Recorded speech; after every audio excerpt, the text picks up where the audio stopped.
Welcome to The Letters Page, a podcast where we write Sentinel comics. I'm Adam. And I am Christopher. What's up, buddy? Adam. Hello. It has been a very long week. How are you? It's also been a very long week. Yeah? Yeah. Yeah? Yeah. I had a minor knee injury from working out. Pushed myself just a little too hard.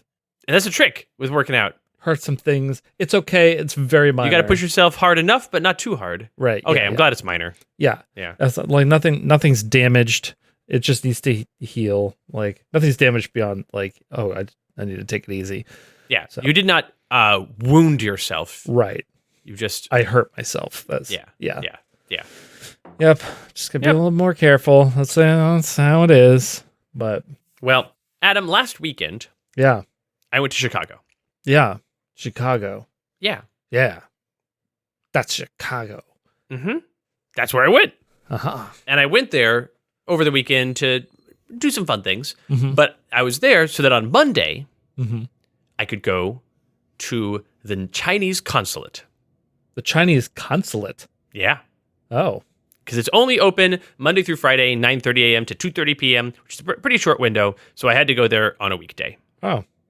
But in May of this year, next month, Adam, is that next month? No, it's only March right now. No. Yeah, we got a month and a half. No, it's April. No, we got a half a month. It's May. May is next month. May's next month. Yes. Yeah. Yeah. Yeah. Anyway. Yeah. There's 4 months just gone. I'm so tired. Anyway, so May of next month. Nope. Mm-hmm. May of this year. Next month is May. I am going to China. Paul and I are going to go to China for 8 days to talk to a bunch of people there and look at some factories. And that's important work that we are doing. Have some to Chinese food. Have some. Which is the reason you're going. We are going to I know. I see you. Yeah. Necessarily, we'll be eating Chinese food while we're there because we'll be in China. Yeah. But don't try to pull it over on me and be like, this is about business. It is. We know it's all about food for you. Ah! No, you're right. You're 100% correct. Okay. So. That's cool. When are you going? Yeah. 8 days. Yeah. The May 12th through 20th. So we'll need to Okay. do some extra recording outside that time, but not too bad. We'll figure it out. Yeah, one episode. We'll have to. Yeah. Yeah. I it might mess up our editor's note recording. It is the third week. Yeah, third we'll look Friday, at it when so, we're next week. We have a live show, Adam, as you know, and when we are doing schedule stuff, we'll look at that and be like, okay, what does this mean for recording schedules? Fix that up. Yeah. Yeah, Okay. because that's the time that I can go to China from the airport. That's when they're bringing us out. So that's like there's no ability to move that around. It's happening. Well, cool. That'll be fun. Yeah, no, it will be. It's gonna be. We're gonna figure some stuff out. It'll be great. But anyway. So I had to go to Chicago to the Chinese embassy to get a visa. So in advance of this, a couple weeks ago, I emailed them and I'm like, hey, I live in St. Louis. Chicago's the closest Chinese consulate. I want to get the visa. And they're like, great, fill this application out online, do this thing, send in all this paperwork. Yeah. And then, so I did all that stuff. And I emailed them like, I sent all this stuff. They're like, great, when you can come in, you come out. And I'm like, I can come out this Monday, April 7th. So I went out that day. I was there first thing in the morning. I got there 15 minutes early. I get to the consulate 9:15. That doesn't open until 9:30. Giant line. I'm like, oh, this is fine. Fine. They're open 9:30 to 2:30. This is the only thing I'm doing today. My train back to St. Louis is at 4 p.m. So like, if this is all I'm doing, like they're closing before my train, well before I have to go to the train station. Right. So like one way or another, the hope that the government bureaucracy moves quickly enough to get you back to there by. When you phrase it like that, it makes me feel bad already. Anyway, so I'm standing in that line. Eventually, I get in. I get to go through security, go up the elevator, and they're like, "Okay, so are you here to apply for a visa or to pick up a visa?" And it's like, "Oh, I'm here to pick up a visa. I already applied online. It's another thing." They're like, "Great, go stand in the pickup line." And at that time, foreshadowing, I noticed, because of where I was in the line, that if I were to get a number to apply for a visa, the number I'd have was just 17. Not bad. Yeah. But anyway, I went to the pick up a visa line, and I stood in that line, and there was a half dozen people in line in front of me. Not a big deal. Yeah. Took a while. Eventually, I get to the front of the line. I'm like, I'm here to pick up my visa, and they're like, great. What's your name? I'm like, my name. And they're like, do you have a pink slip? And I'm like, no. And they're like, well, if you applied for the visa, you would then be given a pink slip. You have to apply in person. I'm like, oh, no. I applied online. I sent all the paperwork. And they're like, oh, right. You have to apply in person. Oh. And I'm like, I applied online though, and I sent all the paperwork, and I talked to people in the email. I'm like, yeah, but you have to apply in person. And I'm like, This is definitely giving DMV. That's And so I was like, okay, so what do I do? They're like, well, you go stand in that line and you go get a number. And so then I went and I got the number 45. oh no. And so then I sat around for a long time, and then they're like, okay, now you go talk to, they eventually call 45, and then I go talk to the person, and they're like, great.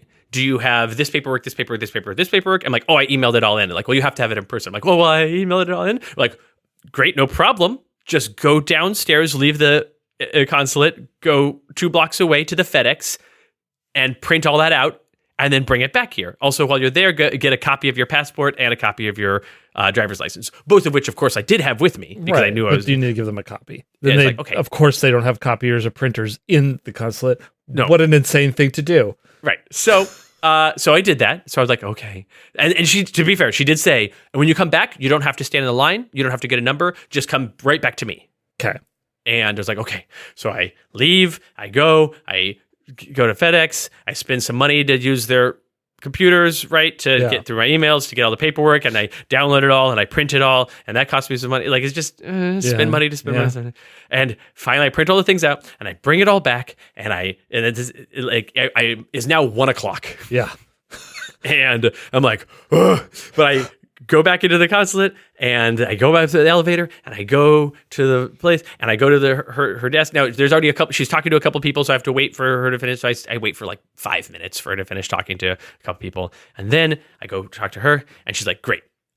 Yep. She's like, yep, all this paperwork. But you got lucky because like there's been a non-zero number of times that the DMV has been like, oh yeah, just come back and talk to me when you get back. And I get back and that person's not there. And they're not there. Yeah. No, I get the feeling since their hours are 9:30 to 2:30 that she is there from 9:30 to 2:30. Yeah. Yeah.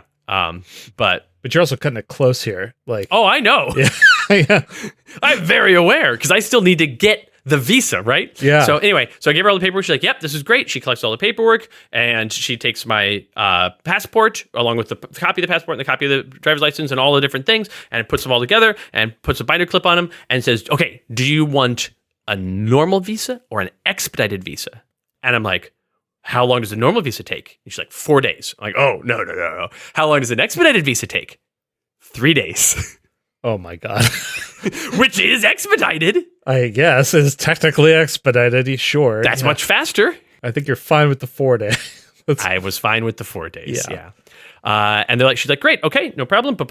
I'm shocked that it's that fast, honestly. Right. No, it's true. Yeah. She gives me a pink slip and says, come back on Thursday.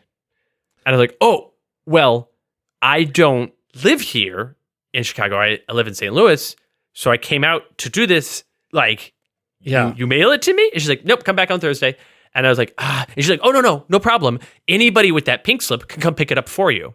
Oh, okay. Well, you do know some people in Chicago. Sure, but I'm not going to make... First, I'd have to coordinate with them and get them the pink slip. Next, they would then have to go deal with the consulate, stand in line. Like, this is not a minor ask. This is not a St. Louis, will you drive me to the airport? This is a Kansas City, will you drive me to the airport? Yeah. Actually, probably much more than that. Oh, this is in LA, you drive me there. Yeah, that's right. That's right. Like, this is the orders of magnitude. Yes. Yeah. The peak favor that any one person could do for any other is to drive someone to the airport in LA. Right. Whereas in St. Louis, like, yeah, I'll do it on the way to the grocery store. It's fine. Right. But okay. So on my train back from Chicago on Monday, I booked another train. And yesterday, because yesterday was Thursday. Yeah. Yesterday morning, I got up at 3 a.m. Oh my God. So that I could get showered and dressed and leave my house in time to be at the train station by 4 a.m. to catch a 4:30 train. I was on a train from 4:30 until 9:30. 9:30, I get off the train in Chicago. I walk 20 minutes from the train station to the consulate. The line is shorter. I stand in that line. I get through that line. I go upstairs. I go to the pickup window, half dozen people in front of me. I wait, another 15, 20 minutes there. Mm-hmm. Go to the front of that line, give them my pink slip. They're like, yep, here we go. We've got it. $150. Great. There's my visa. I have a visa for 10 years to go to China. I can go in and out of China as many times as I want to in the next 10 years. Each time I can stay for no longer than 90 days. Okay. And by 10:30, I've left the consulate. I go downtown, have lunch with a couple of local Chicago friends that I was like, hey, I might have time for lunch. I might not if this goes really poorly. Yeah. I had time for lunch. I had lunch with a couple of Chicago friends. 1:00, I'm back at the train station, hop on a train, take a train back home to St. Louis, get home before 7. Wow. And that was my entire day yesterday. Jeez. That's a lot. Oh my God. So that was my very long week. But I'm sorry about your leg. Yeah. Well. You want to trade? No. It is absolutely insane that they make you jump through those hoops to do that. It's absolutely so the thing insane. is that Paul's also needed to get the visa, right? Yeah. And the thing that Paul did, he's like, oh, I found a service Yeah. that you pay on top of the cost of the visa and all this stuff. Then Sure. you pay them like a couple $100. Yeah. And mail them all your paperwork and your passport. And they do all this for you. Then they do the things and then just mail it back to you at the end of the process. And so Paul had told me originally, he's like, oh, I'm just going to do that. And I was like, oh, I'll just email them and then I'll go to Chicago to have a nice weekend and then just handle this all in the one day. If I could handle it all in the one day, it would have been fine. Yeah. But then having to come back a second time, I was like, I should have done it. It's ridiculous that in 2025 you can't just do it online. Like that's right. The trick that I tried to do it online and they indicated, like whoever's manning the email and telling me that I could do it online. Yeah. Was not. There's like no reason for a physical location like this to exist anymore. Like, yeah, or like the DMV or anything like there shouldn't be anything there. You should just be able to just do it online and be done with it. Like, yep. And that's the world we live in. So I agree, but also, hey, I've got a visa now, and it only took me. Good for you. Good. It cost a bunch of train rides and Ubers and printing stuff at the FedEx. It's fine. Well, it's good. Good for you, man. Good for you. Good for you. Good for you. Yeah. Yeah. All right. Well, do you want to do something slightly less bureaucratic? Yeah. Only slightly.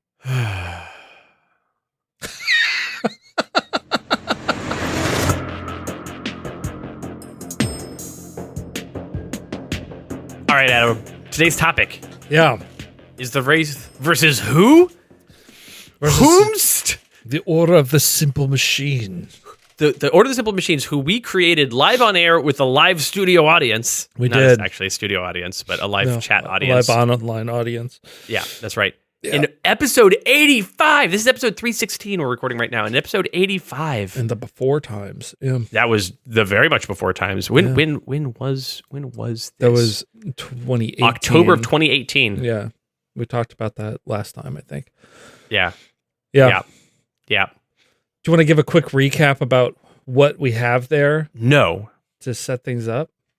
We don't. Okay. I do not want to give a quick recap of that. Instead, what I want to do... Yeah, just go listen to episode 85. Done. Yeah. Okay. No, I mean, but like a quick recap of their history before we get to this is what I want to do. I want to give a post 2018. Since then, many things have changed in the world of Sentinel Comics. And by changed, I mean like we've answered questions that we should have known better than to not answer in the first place. Yeah. And so rather than a recap, I want to fill in some information that didn't exist in that episode. Great. That you and I have since talked about and created and tell you where the Order of the Simple Machines is in the world of Sentinel Comics. So, Adam, the first appearance of the Order of the Simple Machines occurs in 1975, if you can believe it, which I know you can. I have this, just a point of order. I have it as Order of the Simple Machine singular. Ooh. That because they are all part of the same machine. I believe that you're correct. I do keep saying Order of the Simple Machines. Yeah, just so that we can be consistent going forward. It is the Order of the Simple Machine. Okay. Just one machine. There is a machine. A machine that they are all part of. They are part of that machine. Yes. Yeah. No, I need to make sure that it says Order of the Simple Machine because it says that on the wiki. And so then like Does it say machine or machines on the wiki? it says singular machine. One Good, machine. good. Yes. The wiki is right. The thing that I said out loud was wrong. But I will make sure Order Simple Machine. I'll make sure that it is correct in all the places. Order Simple Machine. Fantastic. Okay, so Adam, as you correctly pointed out, Order the Simple Machine, first appearance, Mystery Comics Volume 1, issue 349 in August of 1975. However, Order Simple Machine gets a bunch of false starts, and it never really takes off until it does. We'll talk about that in a bit. Yes. It never really resonates with readers. Various writers attempt to do a thing with it, and then it's just like, nah, it just kind of goes away. But this results in the Order of the Simple Machine being this secretive group that's around that every time a new writer attempts to do something with it, they're like, oh, you haven't heard anything from them. Not because they're a failed writing prompt. No. It's because they're very secretive and they're good at staying to the shadows. But now they're back and doing a thing. And then the fact that they go away right away again is later explained as, well, you see, they were being very secretive. And so all of these like false starts does give this overall impression time of like, oh, the Order of Simple Machines is around, is doing things, and you never really know what they're up to. Right. So when they're first introduced in August of 75, they don't have a lot of the personality that they later get. They're just like, oh, a bunch of the faceless, nameless people with gear masks, and they do a thing, and then they disappear into the shadows, and they are like the dregs of humanity or whatever. Yeah, they're just sort of blue-collar criminal, not really anything notable. Yeah, but then, 5 years later, in November of 1980, in Mystery Comics Volume 2, we've gone into the 2 issues a month time, issue 14, we get them back again. Where have they been gone? What have they been doing the last 5 years? It's a secret. But this is where we get the introduction of Piston and Chain Drive and Rivet, which is like, oh, okay, cool, we're doing some named members, and they have, like, not powers, but tools that give them powers. Yeah. We have the hydraulic punchy fists, and we have cool chain whips, and we have a cool rivet gun, but these characters are these boring, one-dimensional, I have a tool dude. Yeah. And that's it. Yeah, they all look like construction workers. Yeah. That's the thing. But we at least get them in that issue, and then next month, in issue 16, 2 issues later, but only 1 month later, how could that be? In December of 1980, we get the introduction of Linchpin. And Linchpin is the leader of the Order of the Simple Machines, and is a masked gear, more not elaborate, but more pronounced gear mask. Like I guess it is more elaborate, but that's not to say it's actually elaborate, right? But it is a cooler. Here's the leader. This is the leader. It's Linchpin. How mysterious! But mysterious. We don't actually get anything about who this person is or what's going on. Right. All right. And then they do things here and there in the 2 issue times. In the 2 issues a month time for Mystery Comics, there's a bunch of space that needs to be filled. And so you once in a while get an Order of the Simple Machine story, but none of them really have any sticking power. Yeah. You'll see like, oh, look at this is they're up to something else, and then like, oh, Linchpin was killed. That's it. That's the end of them. But then they're back, and and Linchpin's back. And Linchpin's back. Yeah. And this Linchpin is unmasked, but who is this? Oh, no. It doesn't matter. Okay, so then in 1986, we have a Parse versus Order of the Simple Machine story. And this is like, Parse is way outclasses the Order of the Simple dismantles Machines. them. Yeah, I do feel like it is completely one-sided, that she just dismantles the entire thing.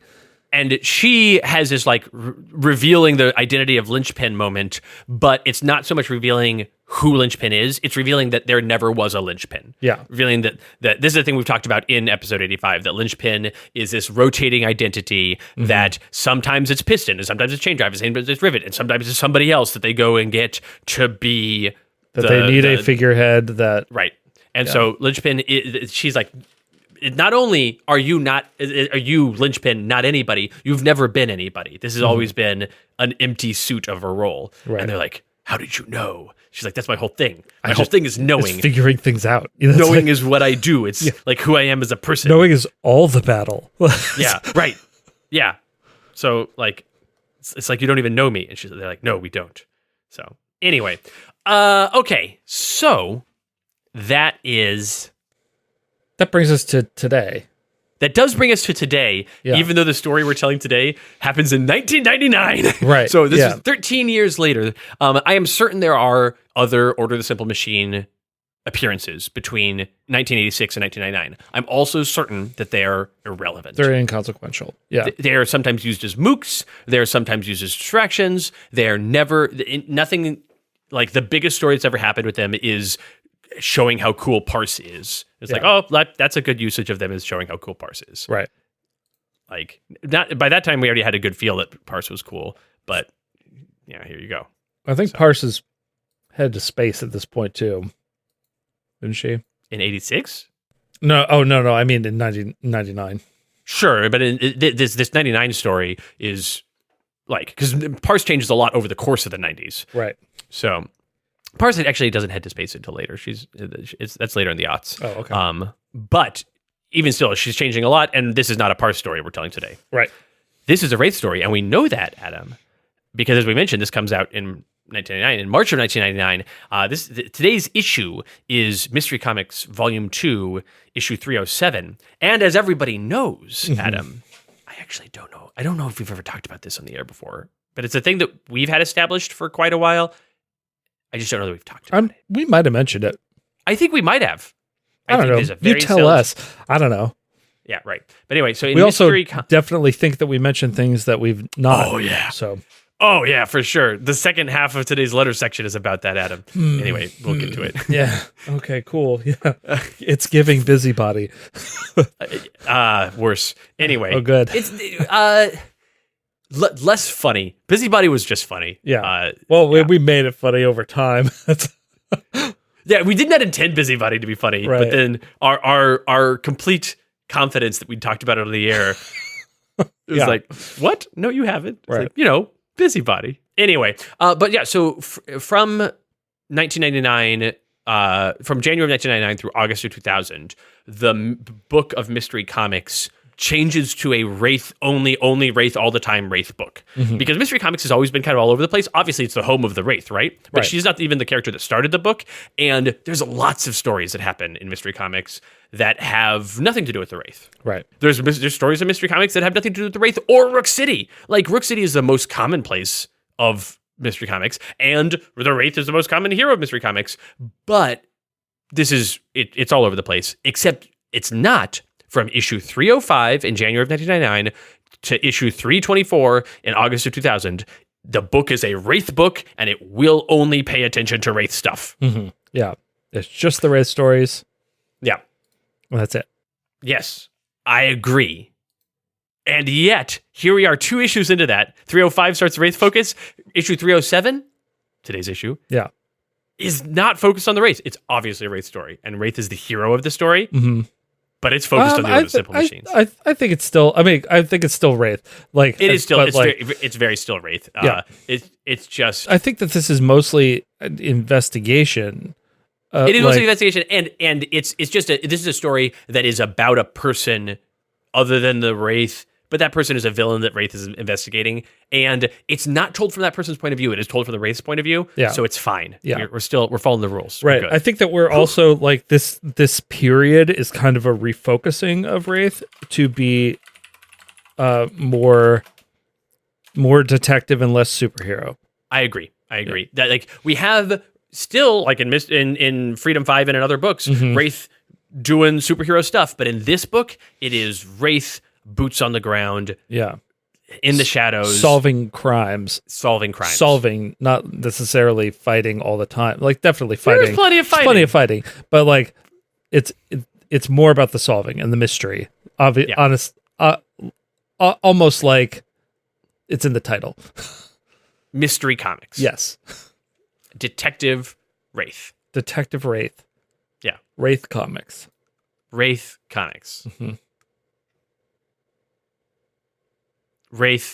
the Sentinel.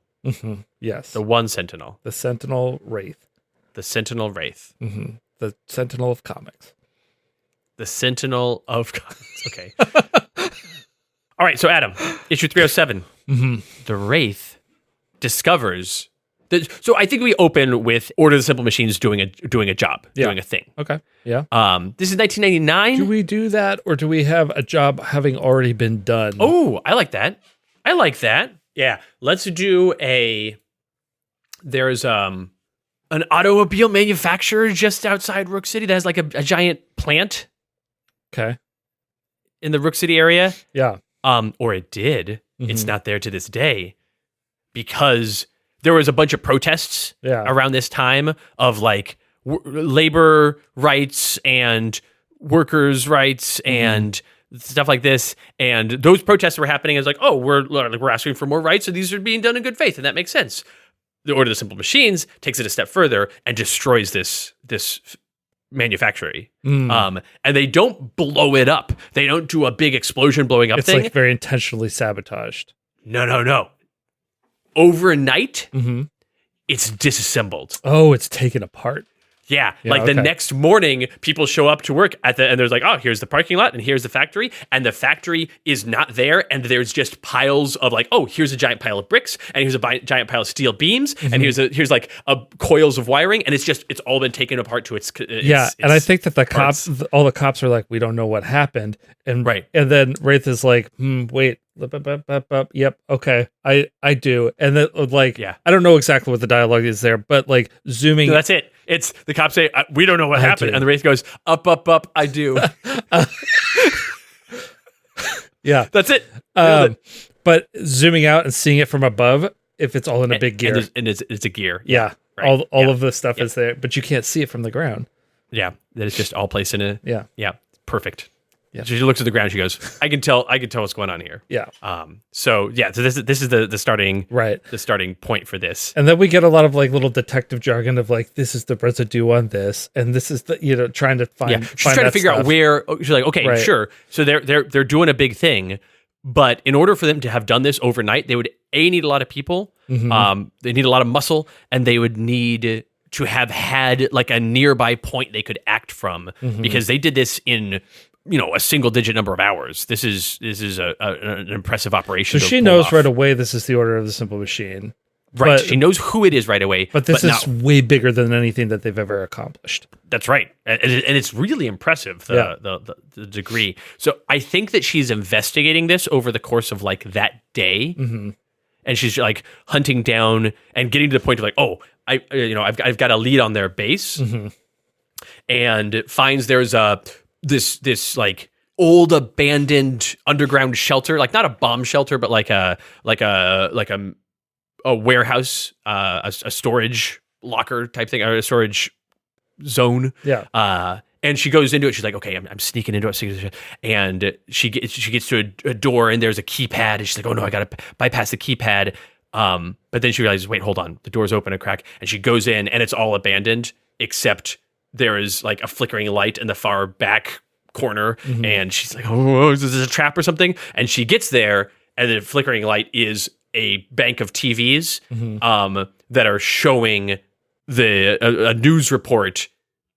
Live breaking news. There's a thing going on. There's some people wearing gear masks who have surrounded downtown this financial building, and they're not letting anybody in or out. And the Wraith's like, is this why is this happening now? The elevators.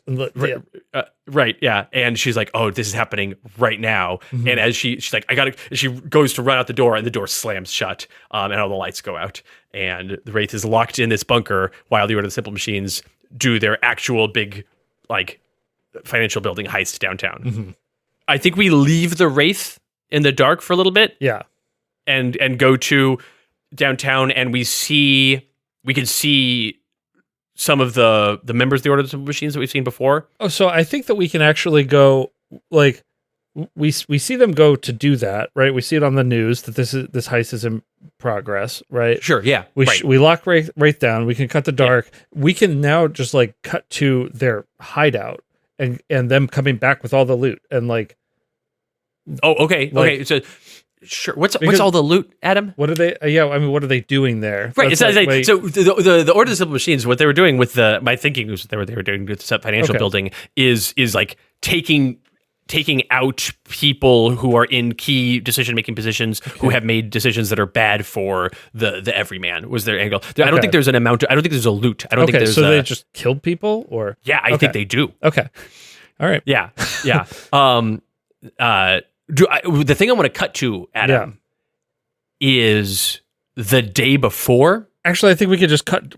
Instead of going back to the base, I think we cut to the building, to the heist. We don't have to go back in time. We're on the top floor of the building.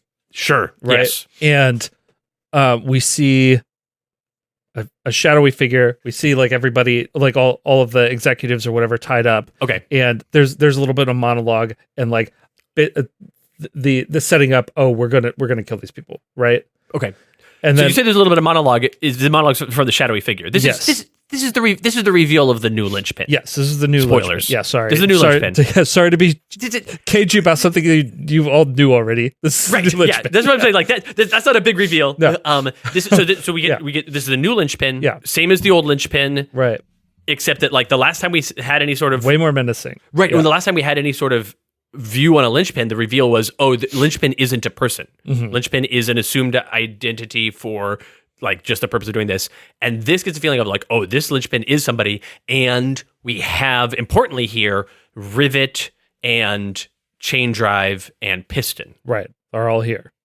They're all here, and we recognize them like savvy readers who have been paying attention to the last over a dozen years of comics. Mm-hmm. Like the callback here is really just a deep cut. Yeah. But we recognize them as being, okay, these are ostensibly the same people they were before. Mm-hmm. And Linchpin's like, okay, you're the people, you executives are the people who are ruining the lives of the people in the streets. Mm-hmm. And like we just can't have this anymore. And I think we have all three. I think we have Rivet and Piston and Chain Drive, all three be like, this isn't hey boss, hey, like this isn't exactly what we discussed. Yeah, right? I think that Chain Drive is kind of taking point on that in terms of like we all discussed it, and this is what we think. But it's also like, hey, we planned on we're coming here, we're going to give a message, we're going to reveal a thing. You're talking like you're going to throw these guys off out of this window or something. And Linchpin's like, yeah, that's exactly what I was going to do. No, that's not. No. Linchpin says, no, of course not. You're going to throw them out the window. Like you have to stand for your beliefs. Now is the time. Chain Drive's like, hey, whoa, hold on, this is going too far. Yeah. This is not.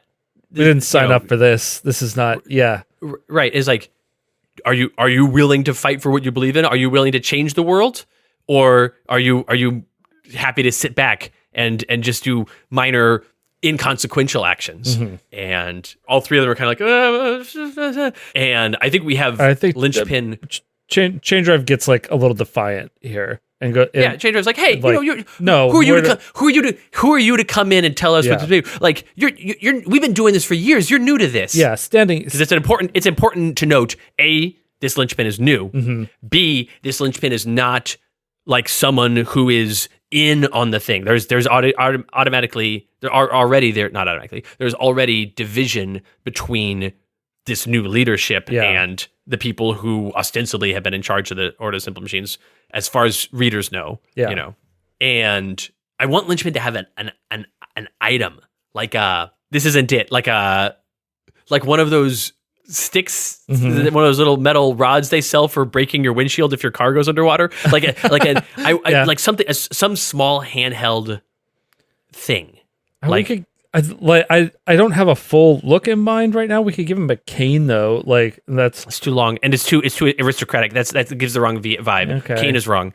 Yeah. No, you can remember this has got. I mean, it's not if he has a limp also, but like sure, but that's not like in that case. I'd rather give him a crutch. Like I'd rather give him the cane has a very different vibe. Yeah, sure. Okay. I don't hate a crutch, but it's not right. Yeah. Right. That's not it. No, I want to give him an object that is like, we all work with our hands. This is how he works with his hands. It's not a wrench, right? Like no, it's not a wrench.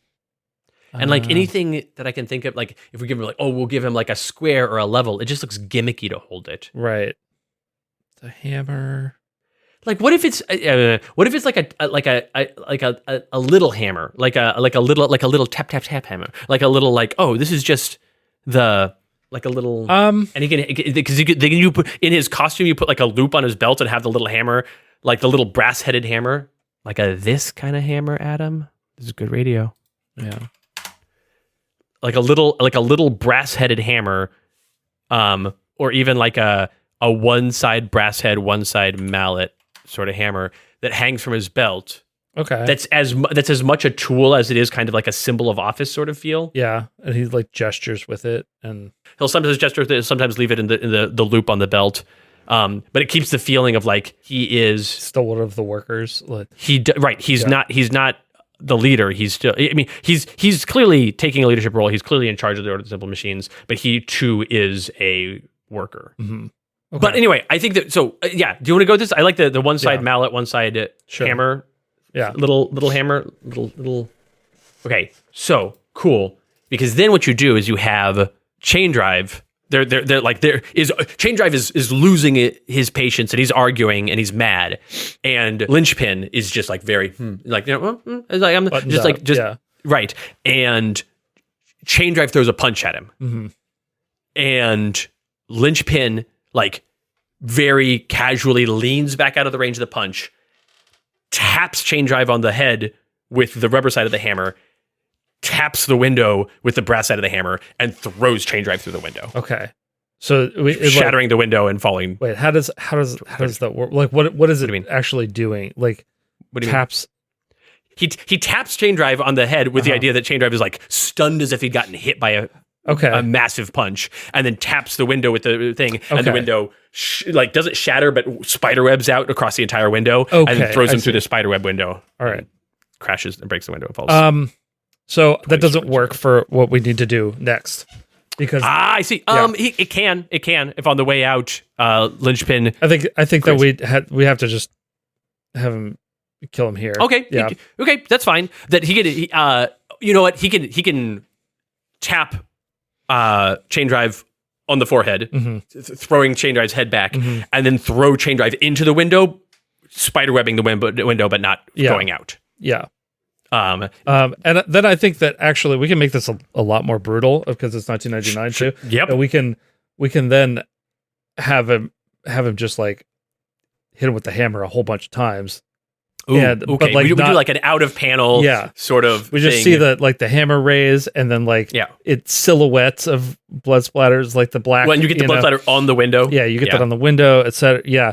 And then like when we see the full scene, then he just is like wiping the hammer off, and there's a dead body there. I don't think he wipes the hammer off. I think he takes the hammer and puts it back in the loop.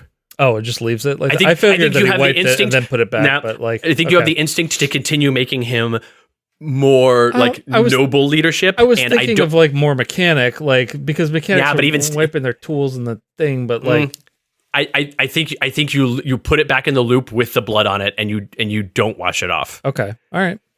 I think you like it lends to the like he's comfortable with this. He's not like, oh no, blood on my hands. Like, no, whatever. I was okay. I think you're right. I was leaning more towards like keeping your tools in good shape, but like I get you. Yeah. I get what you're saying. But I just don't think that's the direction. But yeah, then he's like, does anyone else have any dissent? Basically, like he's like, this is what we're doing. Any other complaints? Any other arguments? Yeah, it's not even complaints. It's like I'm open to hearing other arguments. You better come with a good argument. Yeah, and then points to one of the other cogs that are there. The other Order of the Simple Machine goons, and goes, "You're Chain Drive now. You're Chain Drive now." Yeah, that's right. And she comes forward and like he's like, get the stuff. And there's the chain assembly of cool chain stuff that was attached to the arms and shoulders of the previous Chain Drive. Yeah, it's like, that's yours now. Pick it up. Your Chain Drive now. No. He doesn't say he doesn't point to somebody and pick them. He says, okay, so. Who's gonna throw throw one of these guys out this window? Yeah. And one of the cogs is like, I'll do it. He goes, great, you're Chain Drive now. Great. Okay. Right. It's not he tells someone to do it. He asks who's gonna do it. Maybe he doesn't even need to ask. Maybe this person just does it and volunteers. Maybe she's just like Okay, so that it's like any other complaints, and someone just goes. No, does anybody else have any other feedback? Does anybody else have anything to say? Yeah, we have a beat panel, and then someone just goes. Yeah. So does anybody have anything to say? She grabs one of the cogs grabs an executive and throws him through the window, and he goes, "That's a good point. Your chain drive now." Yeah. Cool. Scary. Cool. Great. Yeah. Great. And then I think we can have the cops breach the building and get in here, and they're all gone. Sure. They're gone. Yeah. Half the executives are out the window. The other half are missing. Yeah. I don't think they kidnap. They don't take them. Nah. What do they? They don't. You take them if you're going to make demands. They can make another demonstration of it later. There's plenty of executives to make other demonstrations with. I think you have. Half that are thrown out the window, and the other half, like, freaking out, scared, screaming, crying, and they're like, we had to promise. We had to promise that they let us live if we promise to make changes. It's very ambiguous about what the changes are, but right. But it's just like, no, we like, and the cops are like, they're gone. You're safe now, and they're like, no, we're not. We go back to the Wraith. Yeah, and the Wraith is like figuring out her way out of this place, and the doors open. Nice. Okay. So it's clear that they're just like leading her around, like right. Yeah, they're just like they're just the doors open. There's nobody there. They just automatically opened, and like she has this like, I was figuring a way out. They let me out. They don't care if I'm out. Right. Like they know everything. They're in charge. Yeah. So then I think like she goes to that building. She does some investigation there and tries to find out where they went. She talks to the executives. They're all like, I feel like this has to end with some sort of confrontation between her and Linchpin. This is not a final confrontation also, but like, yeah, I think we go back to, I think that because we've already spent plenty of time. Like there's plenty that's happened in this issue. Yeah. But I think that the idea is that the end of it, she's like, she goes back to her base and Linchpin is there. At the Wraith's base. Yeah. So knows who she is too. Because, like, I have a hard time believing you would find her base without finding Maya Montgomery. Yeah. I don't have a problem with Linchpin knowing that she's Maya Montgomery. I mean, maybe given the trick is, I don't know that Linchpin should. I think that so. I think this happens. Yeah. I don't think it happens this issue. I think we're looking at several issues from now. She has the moment where she returns to her base and Linchpin is there. Like that's. I think that's maybe. I think we need a lead to that. We've already introduced a cool new Linchpin and given him a personality and a sense of like, oh, the Order of the Simple Machines is more than they were before. I want a direct monologue from Linchpin to Wraith though at the end of this. Yeah. That is like, I hope that I hope you've learned. Like, yeah. We're great. Hang on to that monologue. Yeah, okay. Hang on to it. So she goes back to the tower. She puts together some clues and she's like, hold on, wait a minute. With this and this and that. And look, there's a bit of residue here, but this residue is just from this one plant. And that plant is across the river that I know where it is. And so like, they've got to be near there. But also I found these reeds and like there's a footprint in the carpet. And that footprint has this little bit of a reed that I know is growing in the section of swamp right by that plant. So like, that's gotta be where these guys are. They left me too much information. Right. Haha. Wraithed. Got him. Right. Yeah. And so she goes to there and she's like, okay, here's the plant. Here's the thing.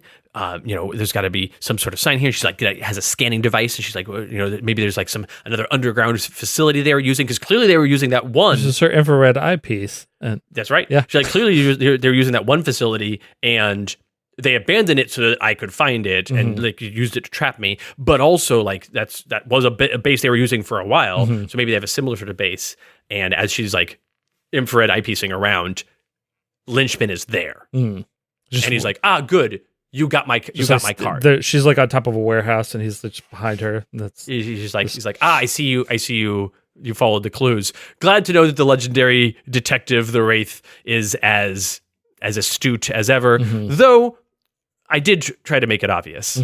And she's like, Yeah, his monologue here is like, I don't really have any quarrel with you. I hope you've learned your lesson, though. Like, I don't want to kill you, but I can.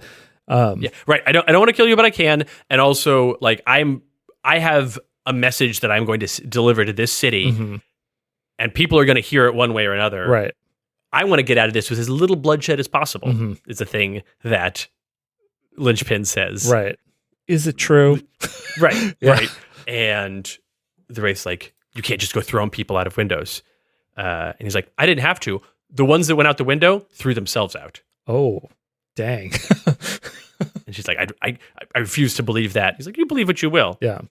But yeah, it's very like, yeah, I'm 6 steps ahead of you in every way. We're not gonna, like, we can play this game all you want, but you're going to lose it.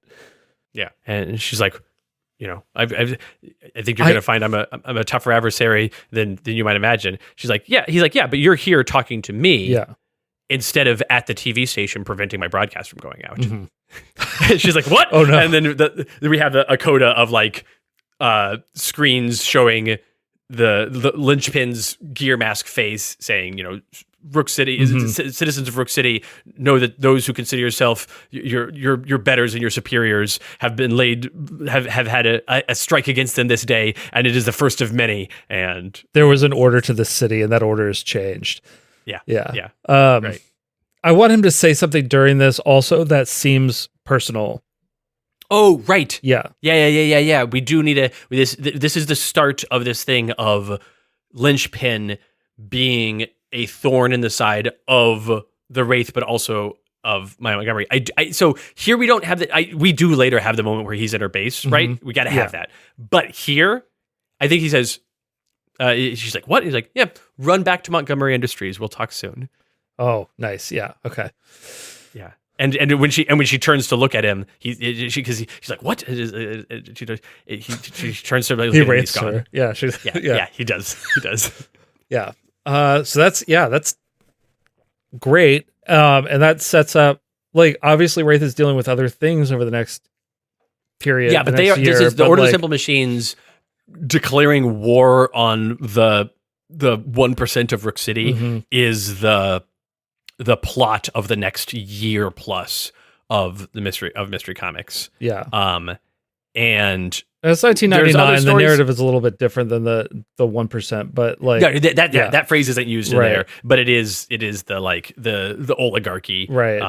And the rich have been plundering the city, and which it's more true in Rook City than just about anywhere else, for sure, right? Like they're not wrong, but they're bad, But so the that's it for this issue. We know we have other issues where more stuff happens over the next year plus in Mystery Comics, but we're going to tell you right now the way this ends. Yeah. Not all the details, not a full writer's room of the issue, but in issue 322 in June of 2000, the Wraith dismantles the Order of the Simple Machines, stops their big major plot from going off, and has this big final confrontation with Linchpin. And up to here, Linchpin's identity never gets there's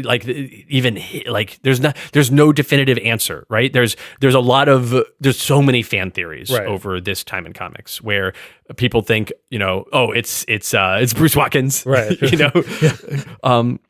There's a bunch of people who think it might be Daniel Montgomery. I think that the two major camps are Daniel Montgomery and Eduardo Lopez. Eduardo Lopez, who's dead for like 20 years. No, not 20 years. 10 years. 10 years. Yeah. 10 years. 10 years of comics time. Right. So the idea that it's Eduardo Lopez. Yeah. But but there's two camps in the Eduardo Lopez. There's people who are like, it's Eduardo Lopez, he didn't die. Yeah. He survived. But there's also it's Eduardo Lopez who did die and then came back in some way. Right. Yeah. Because both are like equally likely in Sentinel Comics. Right. But it's clearly someone who has like deep ties to the Wraith. There's a bunch of supporting cast introduced during this time. There's a bunch of like different. And we get the feeling that the ongoing fight over all these comics between Linchpin and the Wraith is deeply personal. That he knows too much. He shows up at her base. He sends a message to Maya Montgomery at her work. Yeah, like we see this like being really dangerous and close to home for the Wraith in a way that we haven't seen before, really. And when she has this confrontation in issue 322 with him and wins and defeats him and unmasks him, it's no one. It's some guy. Yep. And he's like, "Oh, great! You've defeated the Order of the Simple Machines. You have captured my main, my main guys. Linchpin. Nope, not Linchpin. That's me. Piston and Chain Drive and Rivet are all incarcerated in the lovely Rook City jail. How wonderful! And now you've captured me, and you don't know who I am. I'm no one to you, because that's it. I'm the face of everyone. This is the normal life that I've been supporting here. I'm not a special superpowered person. I think I don't think it'll happen here because it doesn't have the right gravitas. But if we were to follow this, like they take him to the jail and they fingerprint him, and his fingertips are all smooth. Like it's not. Oh, I'm some normal guy, and you can find out my identity and my home address. It's like, no, I'm nobody. Yeah.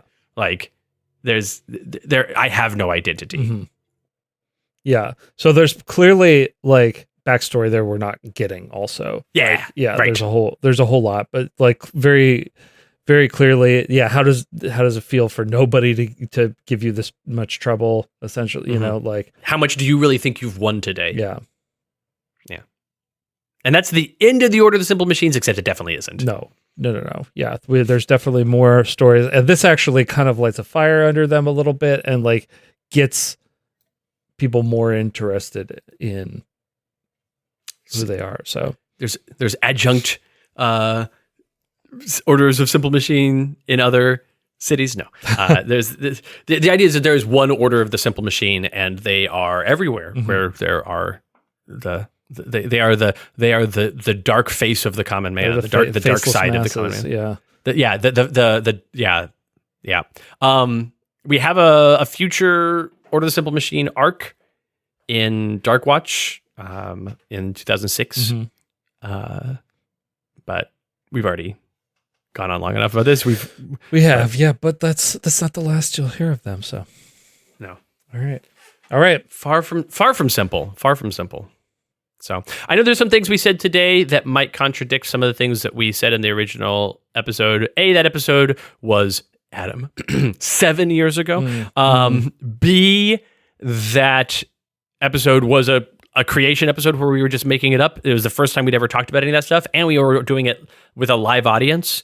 So like obviously things were going to change from there to this. This episode is canon. That episode was a creative process before we knew what creative process was. Not that creative processes these days aren't canon, but these days we're much better at them. Right. So yeah, and I think like even though creative processes are canon, that like it doesn't become official canon until it's writer's room. Like it's still kind of malleable a lot of the times. Right. And there's a lot of things in creative process where say, oh, maybe this, and it ends up, no, not that. Right. And maybe this. And like we'll zig and zag our way to like, and we usually during a creative process will say, okay, this is the part that it really most of the time during creative processes that we do end up half writer's rooming and going like, this is how this executes in an issue. So at least tell you some of that stuff, right? Yeah. Yep. But yeah, all right. I think that's cool. I think that's cool that just a normal guy figures everything out like that, and like yeah. And that is the message of this is that it's not some mysterious guy who you don't know who it is who has some connection to Wraith. It's like no, it's somebody who figured it out and was willing to sacrifice everything to do the work of trying to help the people. Obviously doing a bunch of bad stuff. It's just some guy that understands how the machine works. That's right. Yeah. You gonna do letters? Yes. Let's do some letters. Christopher and Adam reading letters to you. Christopher and Adam. All right, my first letter today is from somebody who has a sort of name that they might be in the Order of the Simple Machines. A simple machine. Simple machine. Just one machine. And that's Norm L. Mann. Norm L. Mann writes, Dear Christopher and Adam, It's been a while since we heard about the Order of the Simple Machine. In the episode they were created in, you described the Order as anarchists. Is this still the case? If it is, have they worked with other anarchists like Degenerate or Agitator? Yeah, they're definitely anarchists. I think they would work with Degenerate and or Agitator. I don't know that they would I think Agitator is like very specifically Iraq War coded, Afghanistan coded. Yeah. I don't know how. I don't know. I don't know how much crossover there is with that, but no. But I think they would happily. I don't know that they wouldn't. Yeah. Yeah. My question is more about Agitator. Would Agitator work with Order of Simple Machine? Right.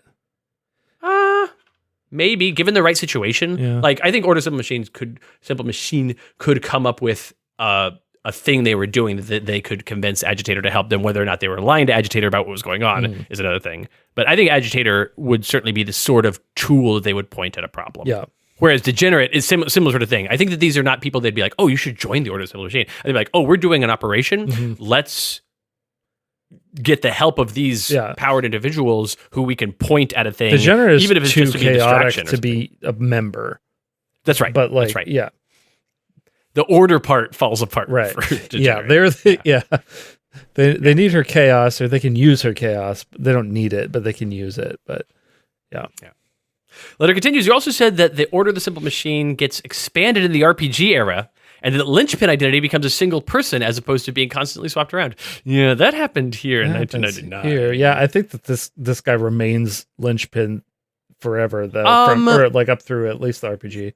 Yeah. Well, the trick is that this person, like, this is the quote unquote end of his story. Not really, but like when he gets captured there by the Wraith, sure, he's not anybody.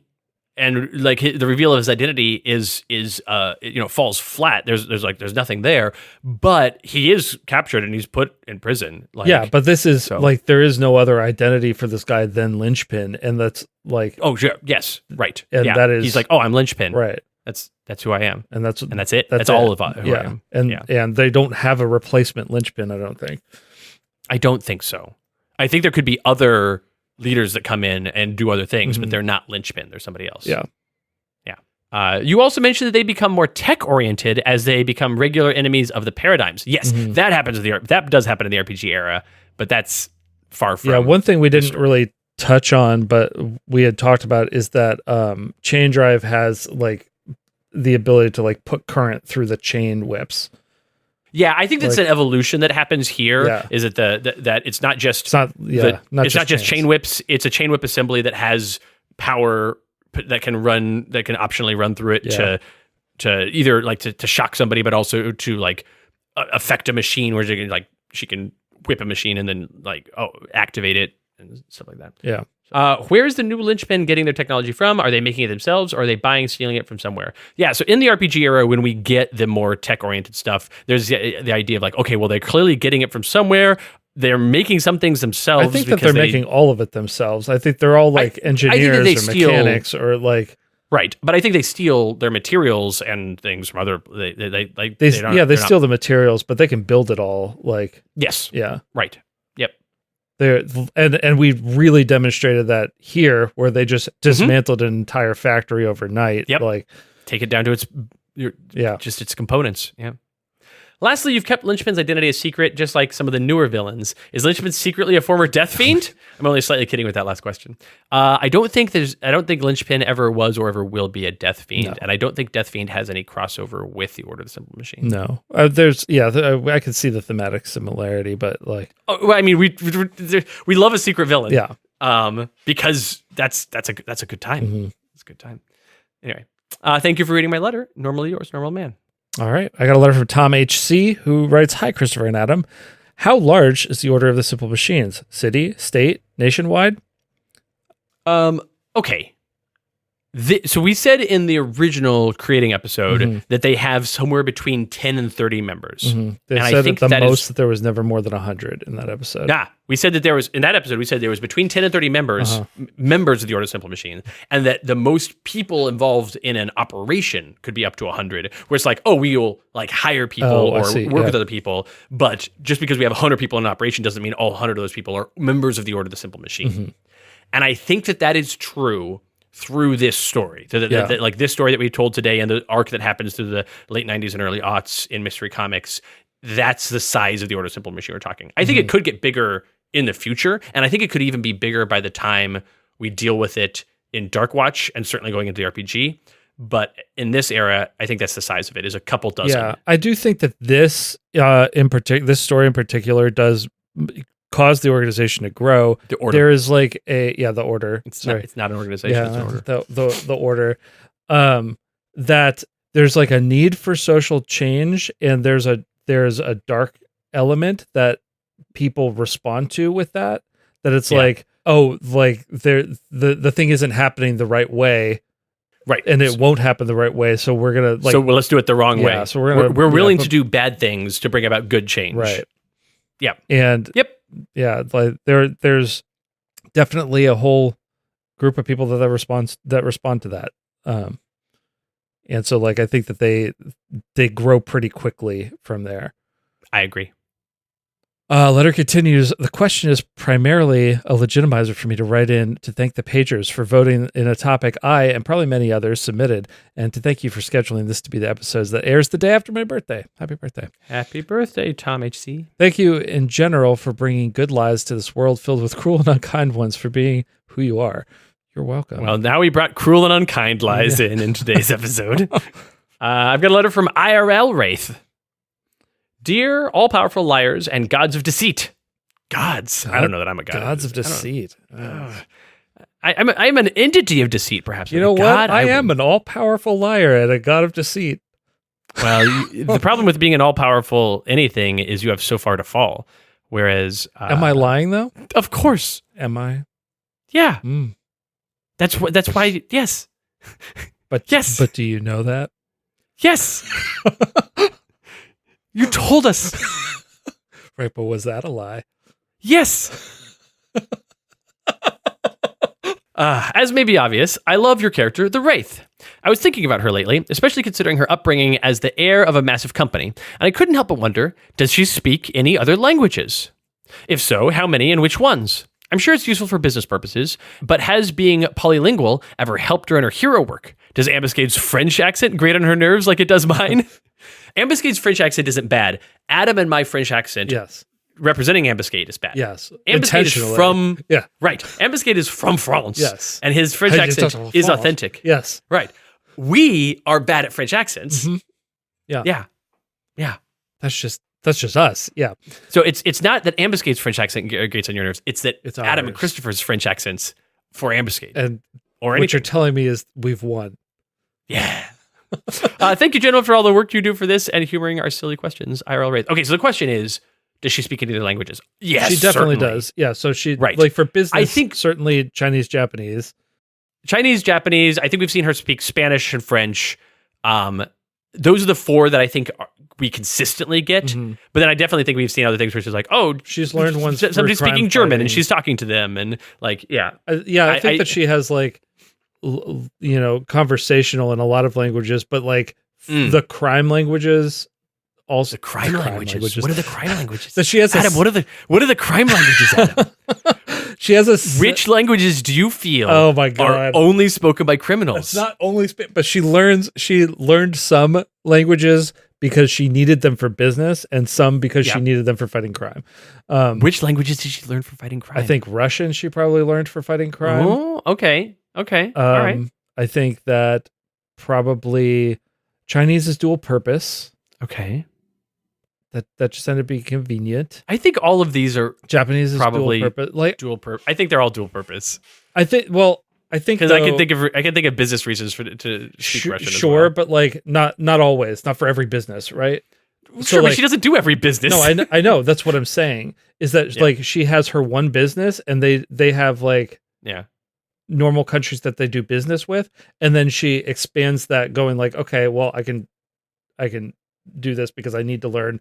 There's the Russian mob in this area. There's the Yakuza in this area. So I need to like. It's interesting because we've talked about before that the Wraith isn't like a super genius, right? Right. She's smart, but she's not a super genius. No. And so the fact that she speaks a lot of languages isn't like, oh, she just like casually picks up languages. No, it's that she's worked hard and practiced so that she can speak and understand Yes. many languages. Yeah, absolutely. Like, that's cool. Like that, Wraith is hard work, the character, and a lot of times in execution we see her being, oh, Wraith is super high skill, the character, and the answer is yes, but because of hard work, the character. Well, all skills because of hard work. That's skill is specifically because of hard work. Right, she's skill, not talent. Right. Yeah. Right. Yeah. I have a letter from IRL Wraith. What? Who writes, Dear Adam and Christopher, our favorite all-powerful liars and gods of deceit. I recently listened to the Vampire World episode. As y'all know, I'm always interested in the Wraith, so hearing about this alternate version of her was very intriguing. What inspired y'all to make her into the Wretch, more creature than human? Is there more story to tell about her, or in other words, should I submit it as an episode topic? Yeah.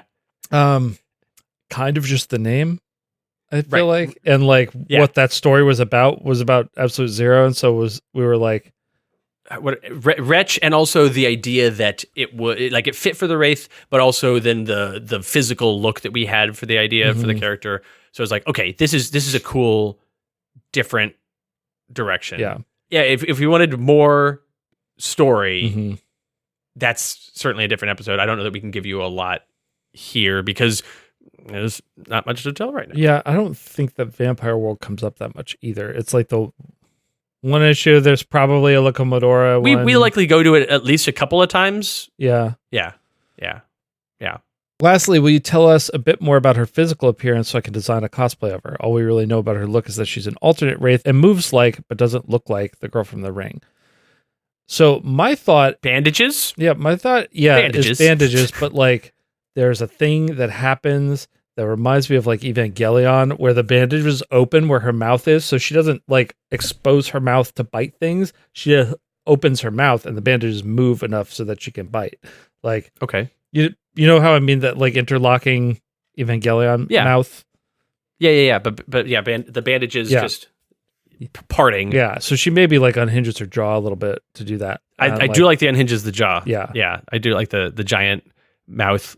I think that, she definitely moves like the Ring girl. I think that the idea is with Wretch, that the bandages are as much about covering up her humanity, that she looks less and less like a person. I'm trying to think of what else. Probably claws, like her nails have formed into claws. Oh yeah, but probably not just claws, like long sharp nails, but actually talony things coming off of the back of the fingers. Yeah, lots of hair. Long hair, yeah, big hair, long hair. Cape looks a little bat-like. Ooh, so still cape. Yeah, still cape, and sheds bits. A tattered, and falling apart cape, but infinitely falling apart somehow. Falling apart. Yeah, shedding bits all the time. Costume? Is it just cloaky cape, and you see bandaged limbs come out of it sometimes? I think so. I think that. Yeah, I like that. I think that it seems like she's mostly Shadow. Yeah, shadow and bandages and cloak and cape. Yeah. And hair. Yeah. There you go. All right. There you go. Thanks again, gents. I look forward to adding the spooky gal to my binder of cosplans. IRL Wraith. So good luck. Good luck. Sorry. Good luck with your shadow effect. Sorry. All right. I've got a letter from Slyduck who writes, "Oh, Christopher and Adam, I didn't see you come in." Oh yeah. Sorry. We've been here the whole time actually. So it's all right. I'm glad you're here. Behind you. I'm glad you're here. I was just listening to episode 224, Creative Process, Prison-Themed Villains. Oh, cheery. Yeah. And I had a few questions. In the episode, you mentioned a list of names you have yet to use in the world of Sentinel Comics. Oh, we did? Yes. Okay. We didn't read it. We just mentioned that we have this list of names. Yeah. I'm guessing that at least a few are still there, though hopefully some have made it to characters. But I was wondering, could we hear one of them now? I'm not asking for character details, as the impression I got was that none of them are fully formed characters, but I would love a sneak peek at what we might see in the future. No, because none of them are even character concepts. I'm not going to tell you any of them because the purpose of them is to be names that were oh, we could do something with this name. This is a good name that we need to remember that we have access to. At the point in time that we start talking about what could this name, what a sneak peek at what could come, what could this name be, now it isn't an unused name. Now it is a used name. Right. We have names, we have other lists of things. We have lists of extant characters that we've done nothing with. So characters, and that's the sort of thing where a name has moved from being just a word to a concept with a character attached to it, but we still haven't used it. Yeah. So we have other lists as well, but we do have a list, and that one made it into the recording. Frequently, we go consult the list and talk about the list, and then Trevor cuts that whole thing because it's not for you to hear. Right. And that's fine. But yeah, no, you can't. We can't tell you any of the things because as soon as we do, we begin using them. Right. The letter continues. And if, in fact, the list is in effect, it is, could we submit a topic for creative process where you pick a few names and flesh them out? No. It seems like it could be an interesting change of pace on how you guys usually make characters. No, I wouldn't that's a thing we could do, but... That's a thing that we do on our own, but yeah, I think more likely... Here, let me pull up this. Yeah, a better topic is go to the list of extant but mostly unused characters and do something with them. Right. Yeah. Man, this list is incomplete. I can think of other characters that should be on this list. You haven't looked at that list in a while, actually. Maybe you haven't. I updated it as recently as the creative process about making new scions. Oh, nice. Yeah. But going and messing with that list is more useful because that's taking characters that at least exist and fleshing them out because they need it and doing something with them because there's hundreds of characters in Sentinel comics, probably thousands, who show up one time or maybe 2 or 3 times and don't really ever do anything. It's like, well, there's more that could be done with them. Mm-hmm. But sorry to be so negative to your questions, Slidek. I just that's not how our creative process works or should work, and so I don't want to for funds to get into that stuff. Yeah. Okay. Other letters. Very different note, or not other letters. Same letter. Other points on that letter. You have 5 points in this letter. The first one about can we delve into the list is we really would rather not. That's not how we do things. Right. Anyway, other stuff. Number 2, very different note. Has Wraith ever needed to break a villain out of a prison? Perhaps to get their help or to save them from the wrath of the organization's recruitment teams? Yeah, definitely the Wraith's broken someone out of a prison before. Yeah, certainly. Yeah. Yep. Yeah. Well. Number 3, has Maya Montgomery ever spent time in prison? I imagine she could have been framed for a crime and had to fend for herself in maximum security for a while. If so, was she absent from the Freedom 5 during this time, and how is it explained away? I do think we get a Maya Montgomery is in prison and has to be there. Yeah. And I actually immediately have a couple of ideas of what I would do with that and why. Yeah. And in that time, there was still a member of the Freedom 5 called the Wraith. Yeah. So strange. I wonder how that happened. Yeah. And it was clearly still the same Wraith. Yeah. Yeah. I know what I would do with that story. I mean, a lot of the times the things that will happen with stuff like that is the Wraith will be in prison in one book and just out fighting crime in another. But I also think you have a story where Wraith's in prison and they have to cover is out fighting yeah. crime, and there's a cover that's happening. Yeah. Either Tachyon's got a holographic projector, or Unity's made a bot, and then they've, because of the Wraith costume, have disguised it up in a way where it's okay, we got to protect this identity. There's solutions there. Okay. Yeah. Both happen for continuity reasons, and also for continuity. Yeah. So number 4, you've mentioned in the past the idea of Hellmouths to Eternus. Yeah. Yes. Yeah. We have. Has there ever been a story with a Hellmouth in a Rook City prison? I don't think so. I don't want to rule it out, but I can't think of one. Right. It's possible, but I don't right. have. Yeah. Number 5, at a guess, which character has spent the most on-panel time in prison? Harpy / Matriarch. Yeah. Which character has spent the most on-panel time in prison?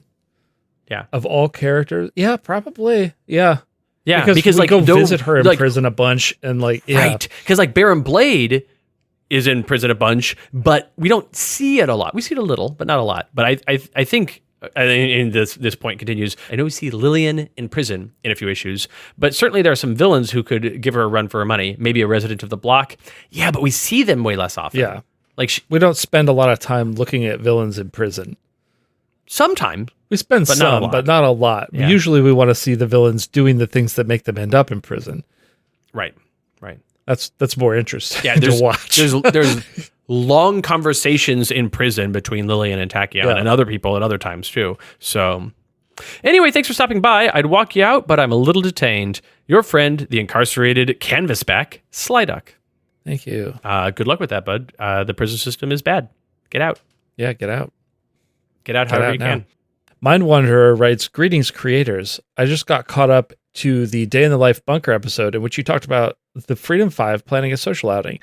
I'm wondering how that would work. I'm going to pause right here. I want to be Okay. I want to be clear. This issue, this letter submitted was from a long time ago. Oh, okay. But for today's episode, I went through and I pulled old Wraith letters that we'd never answered, Oh. which is why we got this question about the jail thing and the vampire world, and now this one where it's like, oh, these are questions about the Wraith that haven't had another landing spot, and so I'll put them in today's episode. Nice. Okay.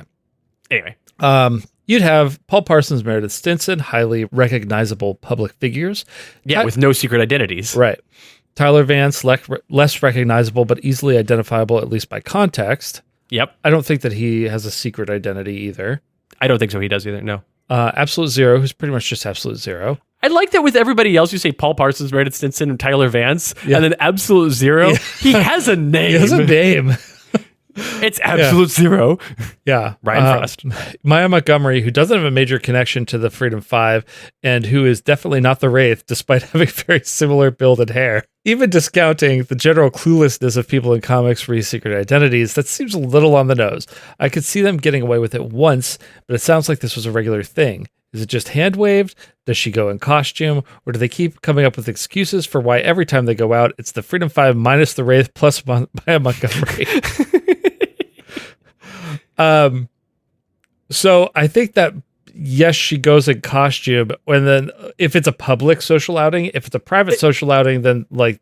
If it's a private, then it doesn't matter. If it's a public, she either goes in costume as the Wraith or goes in disguise where she's like, I'm not Maya Montgomery. She does a different thing with her hair. She does it, and people are like, oh, who's that other person with her? It's like, I don't know. There's who could say? Yeah. She's got a big mustache. Yeah. No, but she does something different with her hair and glasses, and people are like, oh, that must be the Wraith. Huh. I wonder who that is. I can't find any public record of a person that looks like that. Yeah. Amazing. Also, a question I keep forgetting to ask. The Wraith seems to have been rebranded as simply Wraith post-Oblivion, and I don't recall you talking about it, though granted, I'm still a year behind on podcast. If you've addressed this already, please feel free to skip this paragraph. Thanks for the read. I don't know if we have ever specifically addressed it, but yeah, we dropped all the thes in the post-Oblivion era in Universe 1. To me, those are always contextually optional anyway. Right. But for the editorial of Sentinel Comics, those were official parts of the characters who have them names, like the Visionary, the Argent Adept, the Wraith. And the reboot that happened post-Oblivion was an opportunity to be like, let's get rid of the thes. You can say them if you want to, but they're not official parts of their name. We have Wraith, Visionary, Argent Adept. Yeah. So. Yeah, I think Scholar. I think except no Scholar. Right. Who? In issue, in text, both are used. Like, people still go, it's the Wraith. Like the Sure, right. But it's not capital T, the Wraith, capital W. Yeah. It's the capital W Wraith. Yeah. Yeah. I mean, you can't tell because it's all caps fonts anyway, but sure. But that is the idea, is that Thank you. Yep. I've got a letter from Lady, who writes, greetings, gentlemen. Wraith shares a lot of similarities with a certain bat-themed vigilante. Oh? Dracula. Oh, Yeah. that's what it is. Uh-huh. Yeah. Yeah. Because she's a vampire. Right. Yeah. While it is not very often explored, a very interesting aspect of that character is how he would be just as much at home in the madhouse that many of his foes are sent to. Does Sentinel Comics also explore such ideas when it comes to Wraith, or is she seen as more mentally stable or normal? Not dressing up as an animal certainly makes the latter seem more plausible than with the Bat guy. Regards, Lady. So, do we have the situation of like, oh man, Wraith is clearly Unstable. emotionally troubled? I don't think that we do. I think that she is a lot more stable. I get the feeling that she's a lot more stable, and B, I think that there's the idea that like she struggles with like, oh, the duality of my life. I have to have my business life and my crime fighting life. I have to have my Rook City crime fighting versus my Freedom 5 crime fighting. Like she has this duality of person, but she's also not like, also maybe I'm going crazy from fighting crime. Yeah, I think that like here's the big difference is that she is definitely both of those people. She's definitely Maya Montgomery, who runs this business and it's important to her, and she's definitely also Wraith. Right. Batman is not Bruce Wayne. That is a mask that he uses. Right. Like, Batman is Batman, and Bruce Wayne is a costume that he wears to survive in society. Yes. Yeah. Right. And like if you strip all that away from him, he doesn't care. He's still doing like Right. Yeah. It's a difference between these characters. Whereas I would say that difference kind of exists, that Mind Wanderer hinted at, maybe accidentally, maybe not, with Absolute Zero, where Absolute Zero is far more Absolute Zero than he is Ryan Frost. Yeah. Yeah. Yeah. I think does he internally talk to himself as Absolute Zero? Maybe just Zero. Maybe, yeah. Yeah. I have a letter from Chaos Clockwork who writes, Dear Team Sentinel, the recent discussion of the Bloodless Wraith storyline let me discover something interesting. I do a lot of pondering about the metaverse and the things that I, as a fan, would have read in it. One thing I've been curious for a while is what my first comics would have been. See, in the metaverse, after watching a local screening of the old 60s Batman movie, my parents bought me 3 Batman comic books, 423, 424, and 425. For the curious, one is an anthology where 3 cops talk about meeting Batman. The other 2 are about the first time Jason Todd killed a man. I was 7. Nice. So, Chaos Clockwork, would you say that this was a formative comic reading experience for you? Yeah. I know that issue of that story where the 3 cops talk about meeting Batman. Mm-hmm. I'm sure you've read it as well. Yeah. That I remember that. Now, these 3 comics came out in September, October, November of 1988, which is right when the Bloodless Wraith story starts.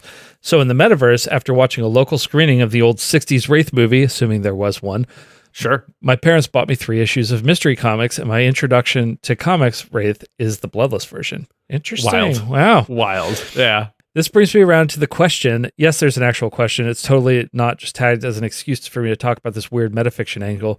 So, in our reality, the Death in the Family storyline starts up immediately after the comics I mentioned. In the metaverse, not only is the Bloodless Wraith story going on, but you mentioned that Spite's murder of Sarah Scott and Eduardo Lopez had just happened.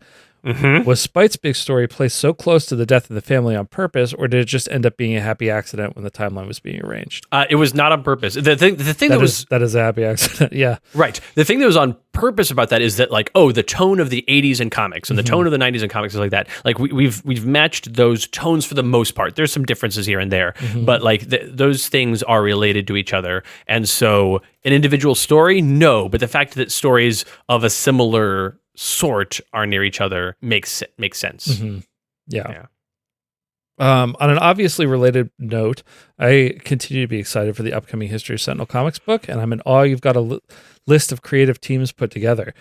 Looking forward to finding out what Prime Warden's comic I would have read first, Chaos Clockwork. So I have that raises a question for me that I want to ask you. Do you remember what your first comic was? What the first comic that you had or read was? I think it was very early 90s X-Men stuff. I don't remember specifically what, but I think, So I remember what my first comic that I owned was cool. A tie-in to the Dick Tracy movie from 1990. Oh, okay. Yeah, and I like, it was like the middle installment, and so like I just went back and got those, which is pretty cool. The art is cool. Art in those is very cool. The first like big 2 comic that I had, my brother and I both got Spider-Man comics at the same time. I got a reprint of Spider-Man 11 from the 60s. It was like Spider-Man classics, and they were just reprinting them of Amazing Spider-Man. And then Spider-Man 44.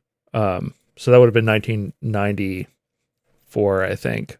Okay. Which was Tom Lyle art. And it's still one of my favorite issues. So 1994 is really like where I started reading comics regularly or like pursuing getting more of them. Yeah, I remember that the thing that really got me into comics was spending some time at my cousin Evan's house and reading his giant stack of X-Men comics. I spent some time at his... I think you remember when I did this, because I came back from it. I was like, oh my God, I read all these X-Men comics. Yeah. Because we were already friends by then. But I spent some time at his house because I was in the city where his parents lived, but because he's much older than me. So he was off at college, and I was in that city for a camp sort of thing. And then I spent a couple of days at his house, but he wasn't there. So I stayed in his old room. And then I just devoured all these delightful early 90s X-Men comics. And so I don't know what it was the first comic I ever had was, or even the first comic I ever read, because I probably read a comic before that. I don't know. Maybe I did, maybe I didn't. But that weekend of reading just so many early X-Men comics and being like, yes, this is amazing. I mean, X-Men comics continue to this day to be my favorite types of comics to read. Yeah, it was like my point in asking that is like to kind of figure out what our first Sentinel comics would be, which like based on mine looking at this was probably Bloodsworn Coliseum stuff. Because like I've seen like this is where 1994 is where Tempest was replaced with a Flash Child that was retconned into that. Yeah, it was the first appearance of Sidari the Bloody in 1994.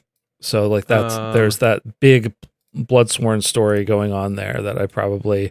Yeah, my first... Or like the end of Terminal Ballistics. Like, sure. My first stuff would have been... The stuff that I've been into would have been probably either like Prime Wardens or Night Mist or Rook City Renegades or Greaser. Maybe the Greaser book in this time here. I bet you... Yeah, I bet you what would have happened is like shortly after that. So we would have been reading the comics like from right before that because we would go to KB Toys and get the blister packs for like $1 that come with a bunch of random crap in there. And we're just like, let's get the random stuff. So it's like a bunch of that would have a bunch of Terminal Ballistics and Greaser and Rook City Renegades in it, probably. Yep. Yeah. Yeah. Yeah. Anyway, I just thought it was a fun little exercise, so we can move on. All right, let's move on, Adam, to some letters that are follow-ups from the Omnitron X and Synthetique story that we told recently. Yeah, great. I'm going to start with this letter from Myotis, who writes, well met, Christopher and Adam. Robots, androids, artificial intelligences, and various other forms of synthetic beings have long been an element of science fiction. Within the genre, these beings are used to explore many themes and topics, but one of the archetypal robot stories is the defining of personhood, the separation between alive and conscious, or a mere facsimile of liveliness.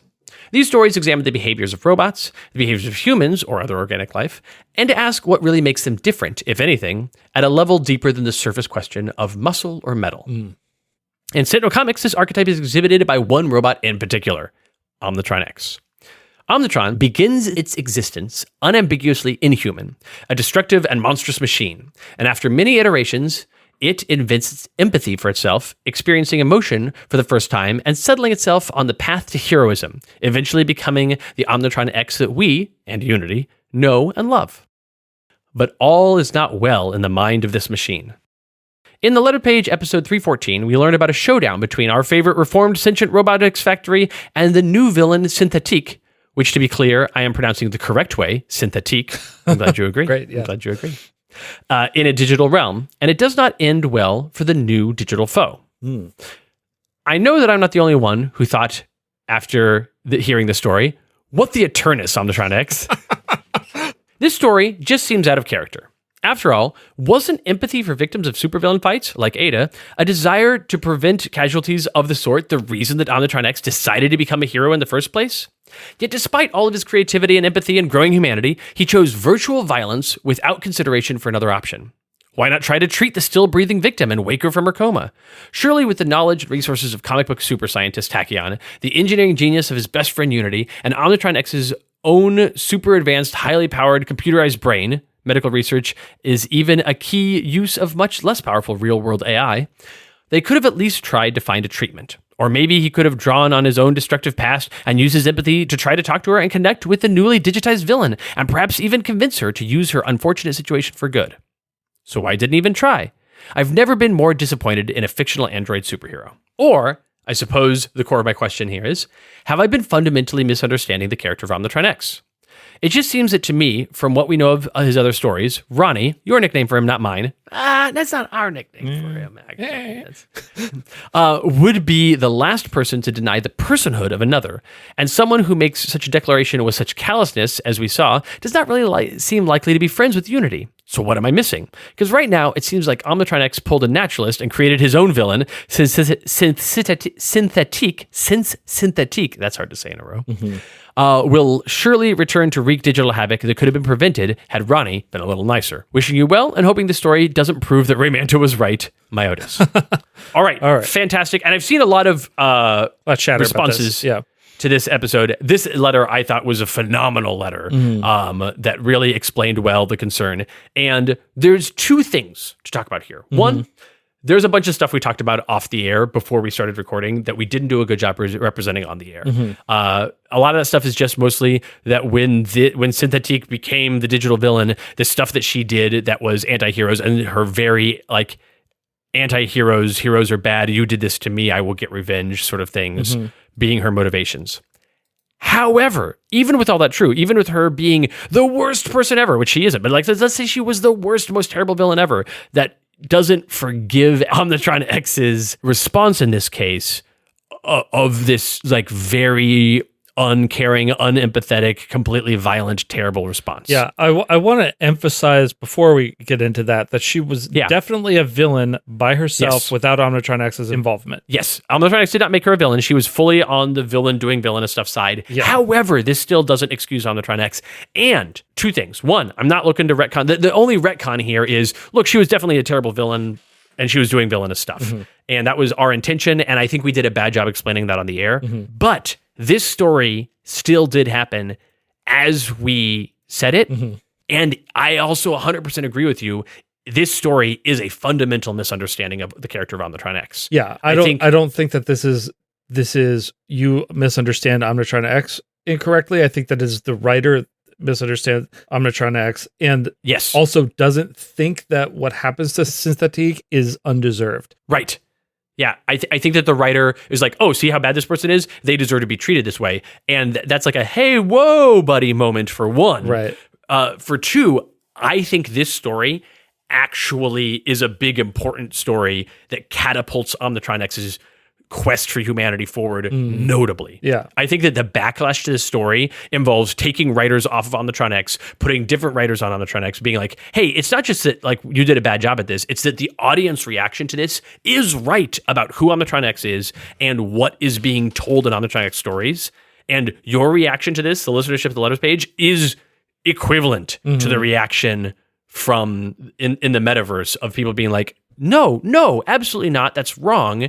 That's not who Omnitron X is. That's not what these stories should be. Yeah, and I don't think that this is like I don't think that there's malice here. I don't think that there's like even like any sort of bad intention with this writer. It's just kind of like a dumb choice that it's someone who thinks that he's better writing sci-fi than he is, and right, and just goes like, oh yeah, isn't it?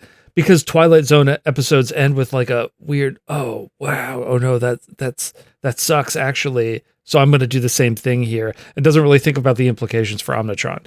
Yep. So like, it's just a poorly considered ending that's meant to hit an emotional beat.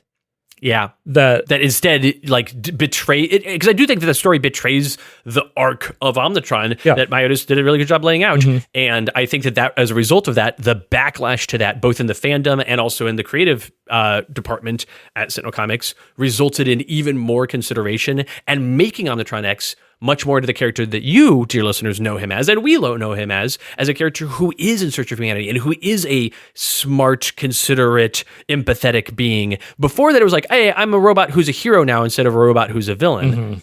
But much like other heroes and heroes could do bad things for good reasons. Yeah. Because like we get that from other heroes.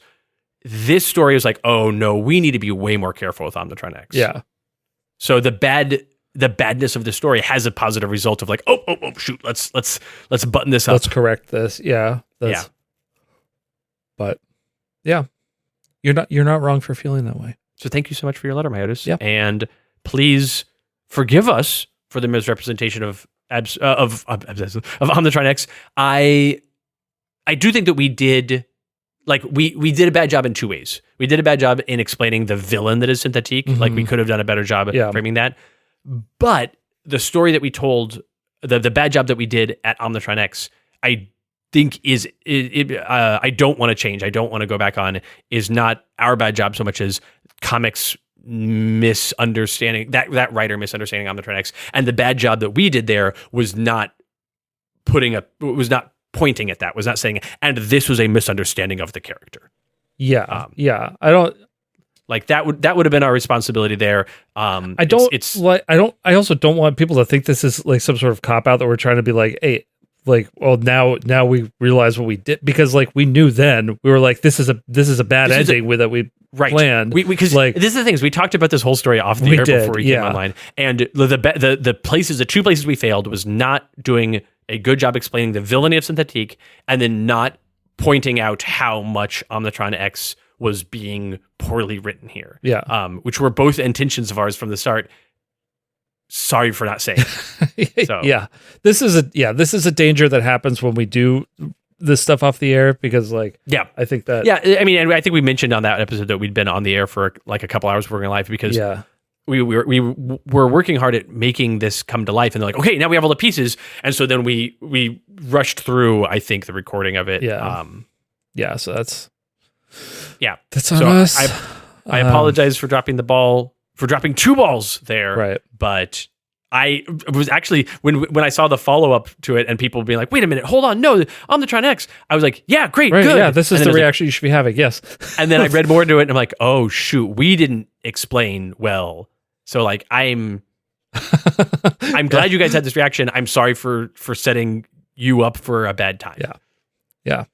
I have a letter from Cluedrew Kemfar Inc., who writes, hello, CAT. How much would Omnitron X hate being separated from his body?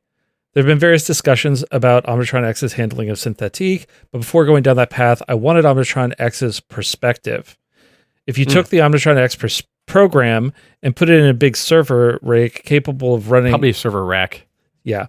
Put it in a big server rack capable of running it, which is probably hard to find as some specialized hardware is involved. How much would Omnitron X miss not having a humanoid form to move around in?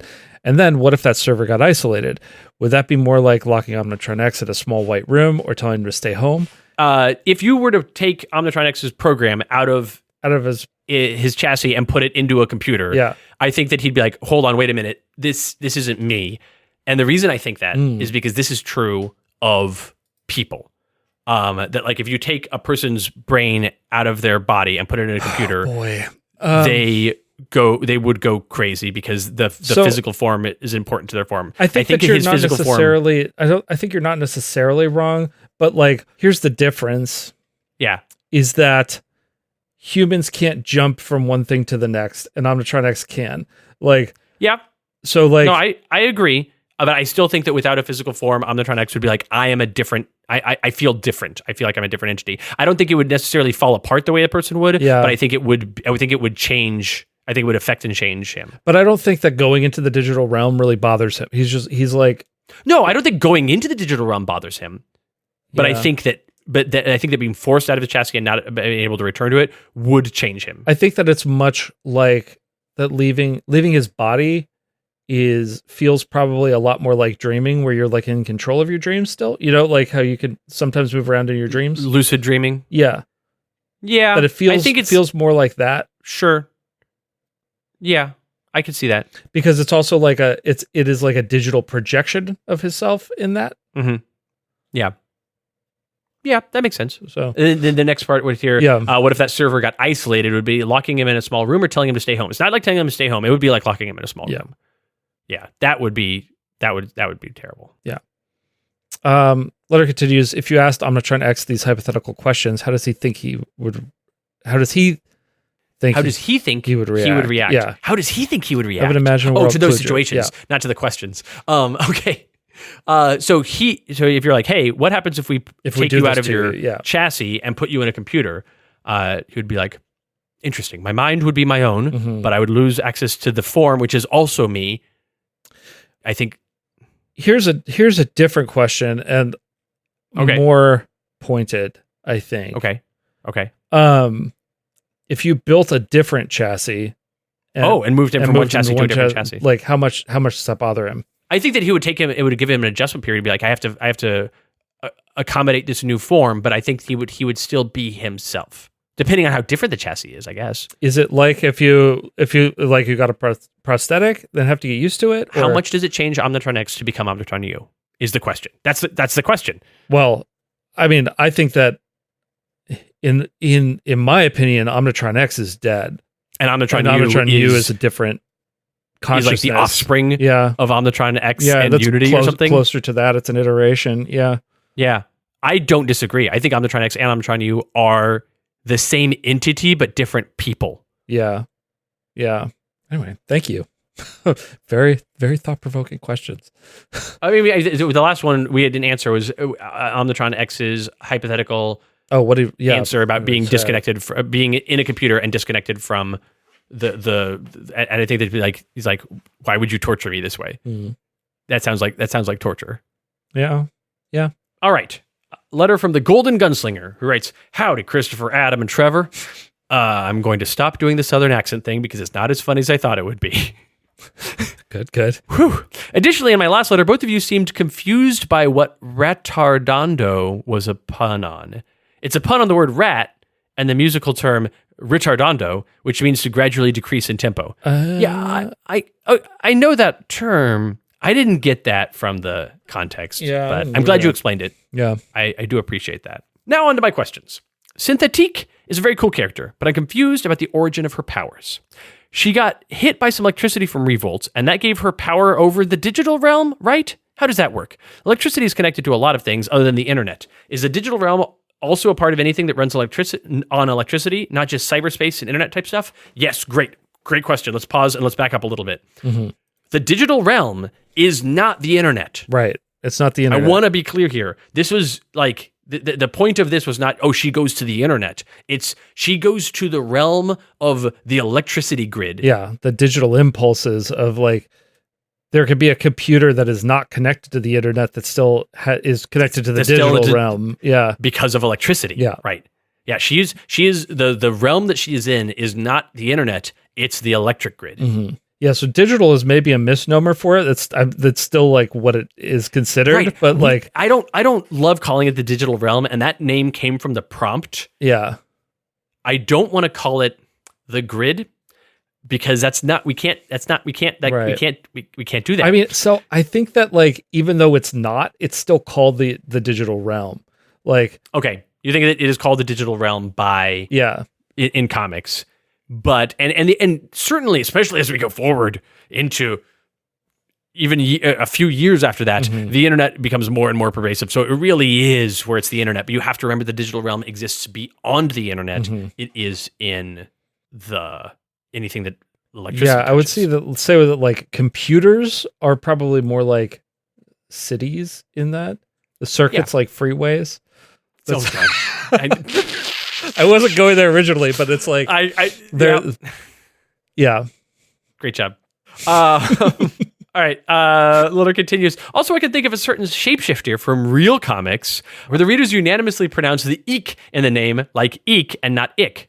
It's definitely pronounced synthetique. Yes, I agree. I have always said synthetique. Yeah, I think it is. Good. I'm glad you agree now. Yeah. You were saying synthetic in the last episode, and no one agrees with you. I think that the writer intended for it to be synthetic, but we don't.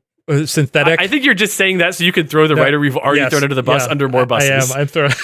Like, well, that guy's already dead. So if we blame things on him, his crimes go to the grave with him, and I'm exactly. That's exactly what I'm doing. Adam, I support you in this. Well done. Thank you for all your amazing work. Can't wait for Desperation. I'm off to stop some guy who's trying to kill Tachyon and is incredibly French. Sincerely yours, Jim Brooks, Conscript, Virtuos of the Void, the Golden Gunslinger. Great. All right. Thank you. I have a letter from Endrel who writes, hello, Christopher and Adam. So the recent Digital Foe episode was a nice listen, and it being an Omnitron-focused story just makes sense, but I saw how you ended that story, synthetic still being alive. And the internet has only become so much more since 1999. I'd be astonished if she never came back as society becomes more and more connected digitally. So I'm asking if she does come back to terrorize the world, she can never return to, or is she forgotten either forever or for a writer to bring her back much later? So I'm just going to respond by saying that I would also be astonished if she never came back. Yeah, I would be astonished if she never came back. I think that like this story made waves, like as much as it did in the fandom, like, and so people would be mad about the Omnitron X handling. Great, yeah. Omnitron X changes in a variety of ways, and people are more careful about the way they write Omnitron X. Excellent. On top of that, Synthetique her story is not done. Yeah. Letter continues, I kind of hope she does stick around because I've noticed she has some similarities to a certain hero in the RPG era. I wonder if she becomes a foe for him. Synthetique and Muerto are both dead humans who live on through technology. One is a technology possessing ghost, and the other whose consciousness was stranded within the digital realm. I could definitely see a story where Synthetique gets reintroduced in the RPG era as an enemy for Muerto. I could see that. I don't think that's outlandish at all, actually.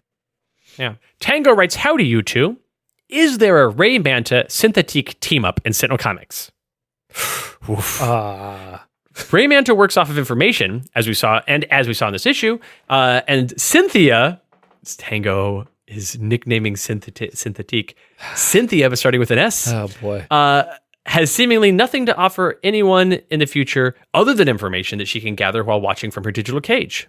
Would Ray Manta be more likely to use Synthetique as a font of information or distrust the digital being that he learns to communicate with? Thanks, Tango. Synthetique and Ray Manta is tricky because he doesn't like robots, and he would consider her a robot. She's a human who's become a robot, kind of. Yeah. That's what he would think of her. And she'd be like, no, I'm a person. I just happen to be in a computer, and I can give you all this information. It's like, yeah, but can I trust anything you tell me? I think, though, like, this is the question, is what's the most interesting way to do this? And I think that, like, I don't know that I would do this with Ray Manta, but I like her messaging someone as a mysterious, like, who is this, you know?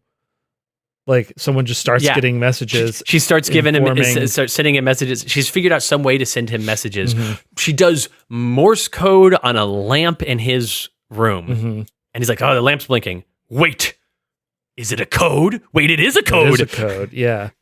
Yeah. All right, that's cool. Yeah.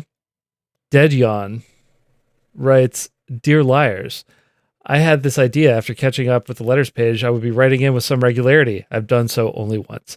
It turns out writing good letters is hard. I'm quite impressed with the community here to be able to manage the quality and volume that they do.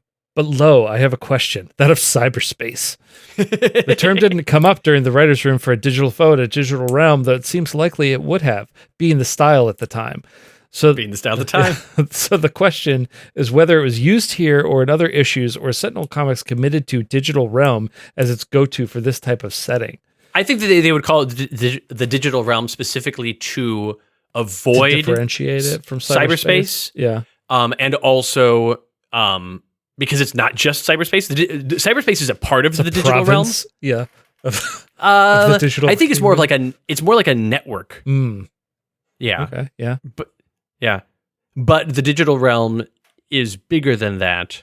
And also, since we have places like the Realm of Discord and the Realm of Eternus, like Realm is already used pretty heavily for this kind of place. Yeah. Further, if the digital realm is the primarily used term, does that imply anything about the nature of the place in relation to the terms in Sentinel Comics generally? I.e., does it occupy some similar place in reality to the Realm of Discord, Eternus, etc.? It would be odd given its artificiality. But hey, it's comics. They're weird, and maybe you could make a cool story out of it. I don't know. That's it from me. Thanks for reading, and take it easy. Yes, I think it does. I think it's a similar sort of thing to the Realm of Discord. It's a later developed thing, but yeah, it is. It's different, but it's as different from the Realm of Discord as the Realm of Discord is from the Gray. Yeah. And just because these other realms are older does not mean that there are not new realms forming. That's correct. Yeah. Just because something always has been does not mean new things cannot be. No, I think that's wrong. I think that's wrong, Adam. that doesn't make any sense to me. All right, Adam. We've gotten there. This is my last letter of the day, but you still have a letter after this. Do. Penguin writes, Dear Matt and Matt, or whoever's available. Is the digital world considered a plane dimension, and is it affected by similar forces? So this question, like, yes, we've answered this, but the previous letter we said yes, it's a plane like the Realm of Discord. Yeah. But if it is, the next question here from Penguin, could Eternus or the Gray incur into it? And the answer is definitely yes. Yeah, the Eternus could attack the digital realm. Yeah, heck yeah. Yeah. Okay, another question. Penguin's asking the hard-hitting questions. Yeah. Another question here. Could Night Mist open a portal to it? So I think no. I think that this is like specifically, it's like, because you can't access access the realm of Discord digitally. You have to be of the nature of that realm to access it. I think you're like the means of transporting there should. I love the confidence with which you say this, and I absolutely disagree. All right. Okay. I strongly believe that Night Mist coming up with the right spell, which would be challenging to do, but whatever. It's a newer realm, so you have to find new ways to enter it. But I believe that Night Mist could open a portal to it. And furthermore, I go so much against what you said. Wow. I believe you could find a digital way to go into the realm of Discord. Oh, okay. I think that the realm of Discord, being the sort of place that it is, we talked about like one can find their way into the realm of Discord through dreams and such things. I think that you could accidentally stumble into the realm of Discord by interfacing with like a VR headset or something. To the realm of Discord, you could? Yeah. Okay. Because there's different ways. There's different ways of getting different places and things. I'm not saying this is going to happen all the time. I'm not saying this is, but I'm saying like, is it impossible to digitally access the realm of Discord? No, I don't think so. I think it is, but like this is something that we'll have to have deeper conversations about. I think. I don't think so. I think that the conversation is merely, does it ever happen in comics? And the answer is, we don't know of a time that it does until it does. But if the right story comes along where it's like, oh, and then Muerto does as a digital thing to go into the realm of Discord, it's like, oh, and now it does. So I think that there is a clear delineation between technology and magic in Sentinel Comics, and I think that there are a single-digit number of characters that blur that line, which Muerto is one of them. Right, and so I think that Muerto could because he is both science and magic. Night Mist is not. He is both technology and magic. Sure. And that's why I don't think Night Mist could open a portal to the digital realm. Yeah. I don't think you can magic open a portal to a technological realm. I think that until you do, though, right? But you have I think the Neon Necromancer could maybe do it. Probably Neon Necromancer, but also a creature of both technology and magic that you have to have a foot in both realms to be able to do such a thing is my thinking. Right, but you're not saying it can't be done. Not that it can't be done. Takes a certain kind of person to do it. I don't think Night Mist could do it. I agree with that. Okay. Yeah, that's all right. That's kind of my point. Is that there's not that it can't be done. It's that like because of the nature of these things, Night Mist could not do it. I'm gonna push back on you again. Okay. I don't think it's that Night Mist couldn't do it. Mm-hmm. I think that the Night Mist that we know wouldn't be able to figure out the way to do it. That hypothetically she could do it, but it would take her being a fundamentally different person than she is. You know what I mean? Yeah. That like she potentially has the power and skill to do it, but she would never. Our Faye Diamond would never figure it out. The Night Mist of the Omnitron universe could do it. Like easy, because a creature of both technology and magic. Right. But I do think technology and magic are different forces. And even a Night Mist who is more technologically like inclined than our Night Mist could perhaps figure it out. But it's again, it's not that it could, it's that she would. I think we can both agree. Night Mist has never opened a portal to the digital realm. Right. But that doesn't mean that the possibility isn't there. And that's what I'm talking about. Is it impossible to open a portal to the digital realm? No, obviously not. Mm-hmm. That is possible, but you have to involve magic and technology to do so. Great. Yeah. Obviously. Yeah. Fantastic. There's more. Penguin says, how much of it is a real physical place and how much of it is a representation of data organized so our flesh brains can process it? Ooh, I don't think any of it is a real physical place. No. I think it is all a physical place made out of a representation of data. I think it is all a physical place and none a physical place. And not even necessarily data, but electrical impulse. Like, it's right. closer to a psychic plane than it is a physical plane. Yeah. Is what it is. Yeah. But it's an electric plane. Yes. Adam, does every damage type have a plane? Is there a melee plane and a projectile plane? Is there a toxic plane? There's a radiant plane. There's an infernal plane. Yeah. There's an electric plane. Yeah. There's a lightning plane, actually. Lightning plane. Is there an ice plane? Certainly. Is there a fire plane? I don't see why there wouldn't be. The melee plane is hilarious to me. Just a plane of punches, all punches. The punch dimension, yeah. Yeah. Cyclops different from the Extremiverse. Someone from the Extremiverse goes to the punch dimension. They're like, yeah, this rules. I would describe melee and projectile are delineated for practicality reasons, but like they're both force. Oh, the force plane. Yeah. I think the melee and projectile might be part of the physical plane. Yeah, they're physical damage. They're both physical damage. That's right. It's just like but this, I could this see needs it to be a ranged attack. So what is a toxic plane? Because like I can understand what a fire plane or an ice plane is, although I might agree. I might argue that those two should be the same plane. But no, I don't. I disagree. This is weird. It's whatever it needs to be. Like that's the thing. Yeah, it's you're like right. an ice. You're right. There's an ice plane because it needs to be an ice plane. There's a fire plane because so what is a toxic plane? It's all green gas because it needs to be, or like purple gas. There's a lot of purple gas. Purple gas, green gas, radiation. Probably some orange gas. Oh yeah, radiation. Yeah, who knows? Yeah. But is radiation in the radiant plane? No, radiation is not in the radiant plane. It's very specifically toxic.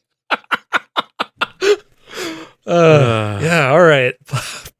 Last letter of the day is from. Oh, thank you, please. Oh no, I'm not done. Oh God, there's more. Okay. Well, no, it's just Penguin signs off by saying thanks for so many episodes of the Matt podcast, Penguin. All right, thank you, Penguin. Great, very short letter, incredibly hard hitting. Yes, yeah, that's what we like. Precision. That's yeah. Player 3. Last letter of the day is from Player 3. Dear Christopher and Adam. I have some follow-up questions from the recent Digital World episode. Is there just one digital world?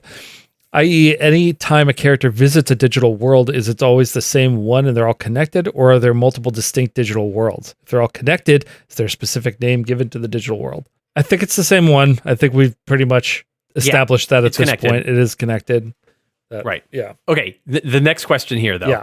Who has easy access to the digital world? Omnitron X obviously makes a lot of sense, but are there other characters that could just plug in without any other external devices or assistance? I don't think there's anybody. I think that Omnitron X has easy access to the Omnitron X digital is the realm. only person that has easy access. Right. Omnitron X has easier access to the digital realm than Night Mist has to the realm of Discord. Yes. Omnitron X can and just Night Mist, go, I would hold say, on, has I'm going there. comparatively. Like, Yeah. Right. But I think everyone else something has to happen to them, or they have to do something else to change his way. I think there are characters that can make devices or whatever. Yeah. But then the next easiest after Omnitron X, much to many people's dismay of like, oh, this guy, Benchmark. Yes. Yeah. Oh God. Of course. Yes. And so Benchmark just goes to the digital realm and people are like, oh, come on. Yeah. Oh, he could just do everything now? Yeah, sure. Okay. Cool. Yeah. I think that it's kind of a retcon, but when Revolt travels through power lines and stuff like that, Revolt can physically transport himself through the digital realm. Yeah. Yeah. I think later Revolt can manifest in the digital realm, but I think the idea is that earlier Revolt could have, but we never see it and it doesn't come up. But later one can just go Revolt to the being like all glitchy and whatever is like kind of half between realms. You know who can go to the digital realm? Who? You know who exists more really in the digital realm than in the regular realm? Who? Fracture. Oh yeah. That's where she exists in the digital She realm. manifests in the physical realm, but is like she actually exists in the digital realm. Yeah. Yeah. There you go. All right. From this point on, what role does Synthetique play in Omnitron X's story, if any? Does she keep returning as a villain and messing with stuff, or does she just become a helpful resource for Omnitron X like his guy in the chair? Or does she just become forgotten by writers? No, she's definitely a villain, and she's a villain going forward. She shows up more in future stories. Time will tell. Yeah.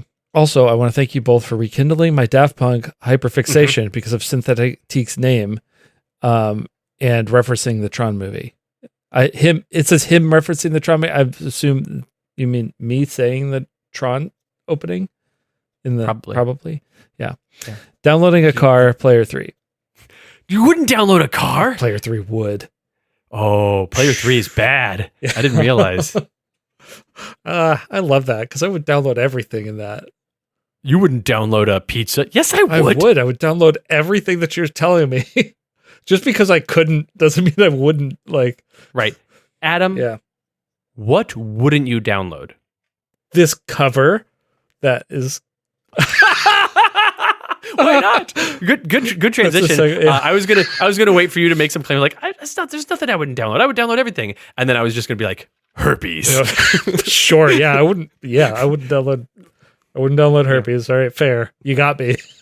Yes. Okay, let's go talk about the cover because you did such a good transition.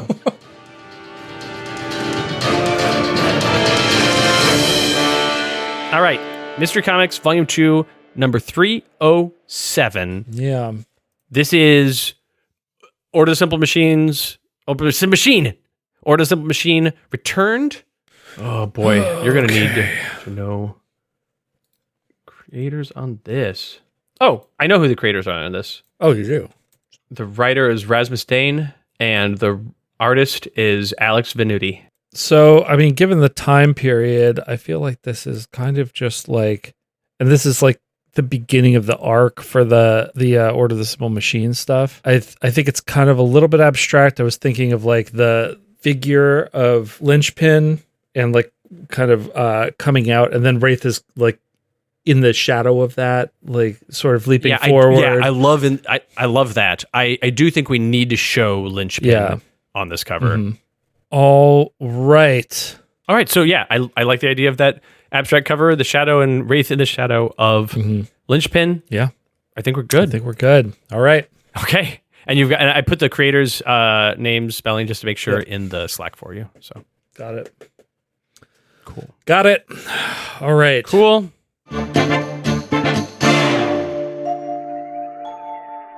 Thanks everybody so much for listening.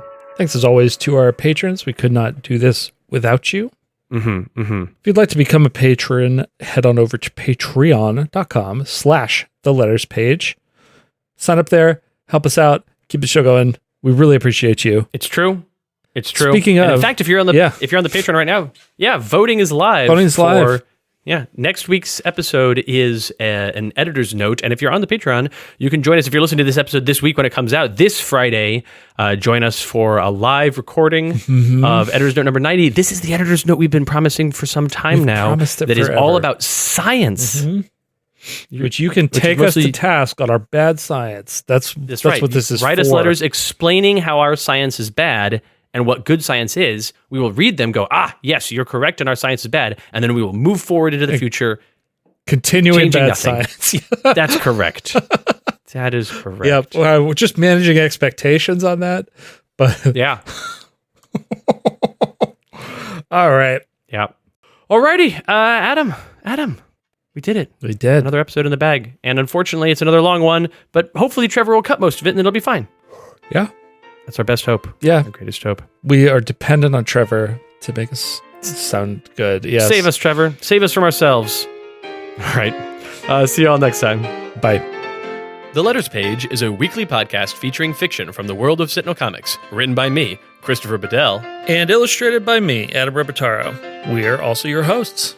The music that you hear was composed by me, Jean-Marc Giffen, and is used courtesy of Handelabra Games. The song, Christopher and Adam Reading Letters to You, was written and performed by Christopher's brother, Anthony Bedell. The show is edited and produced by me, Trevor Casterline. Thanks for listening and supporting the multiverse.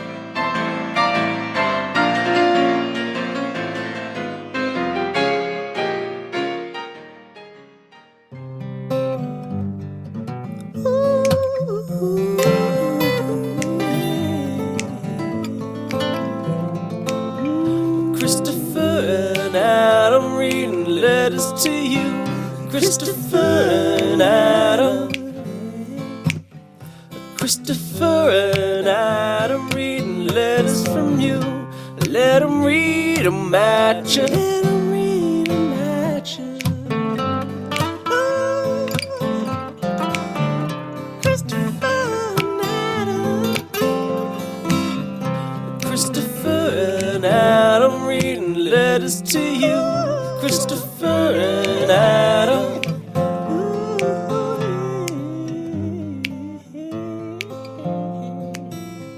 Christopher and Adam.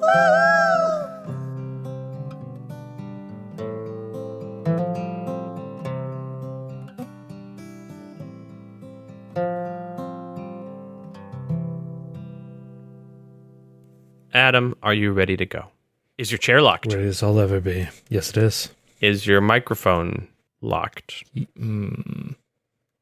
There's no lock on it, so no.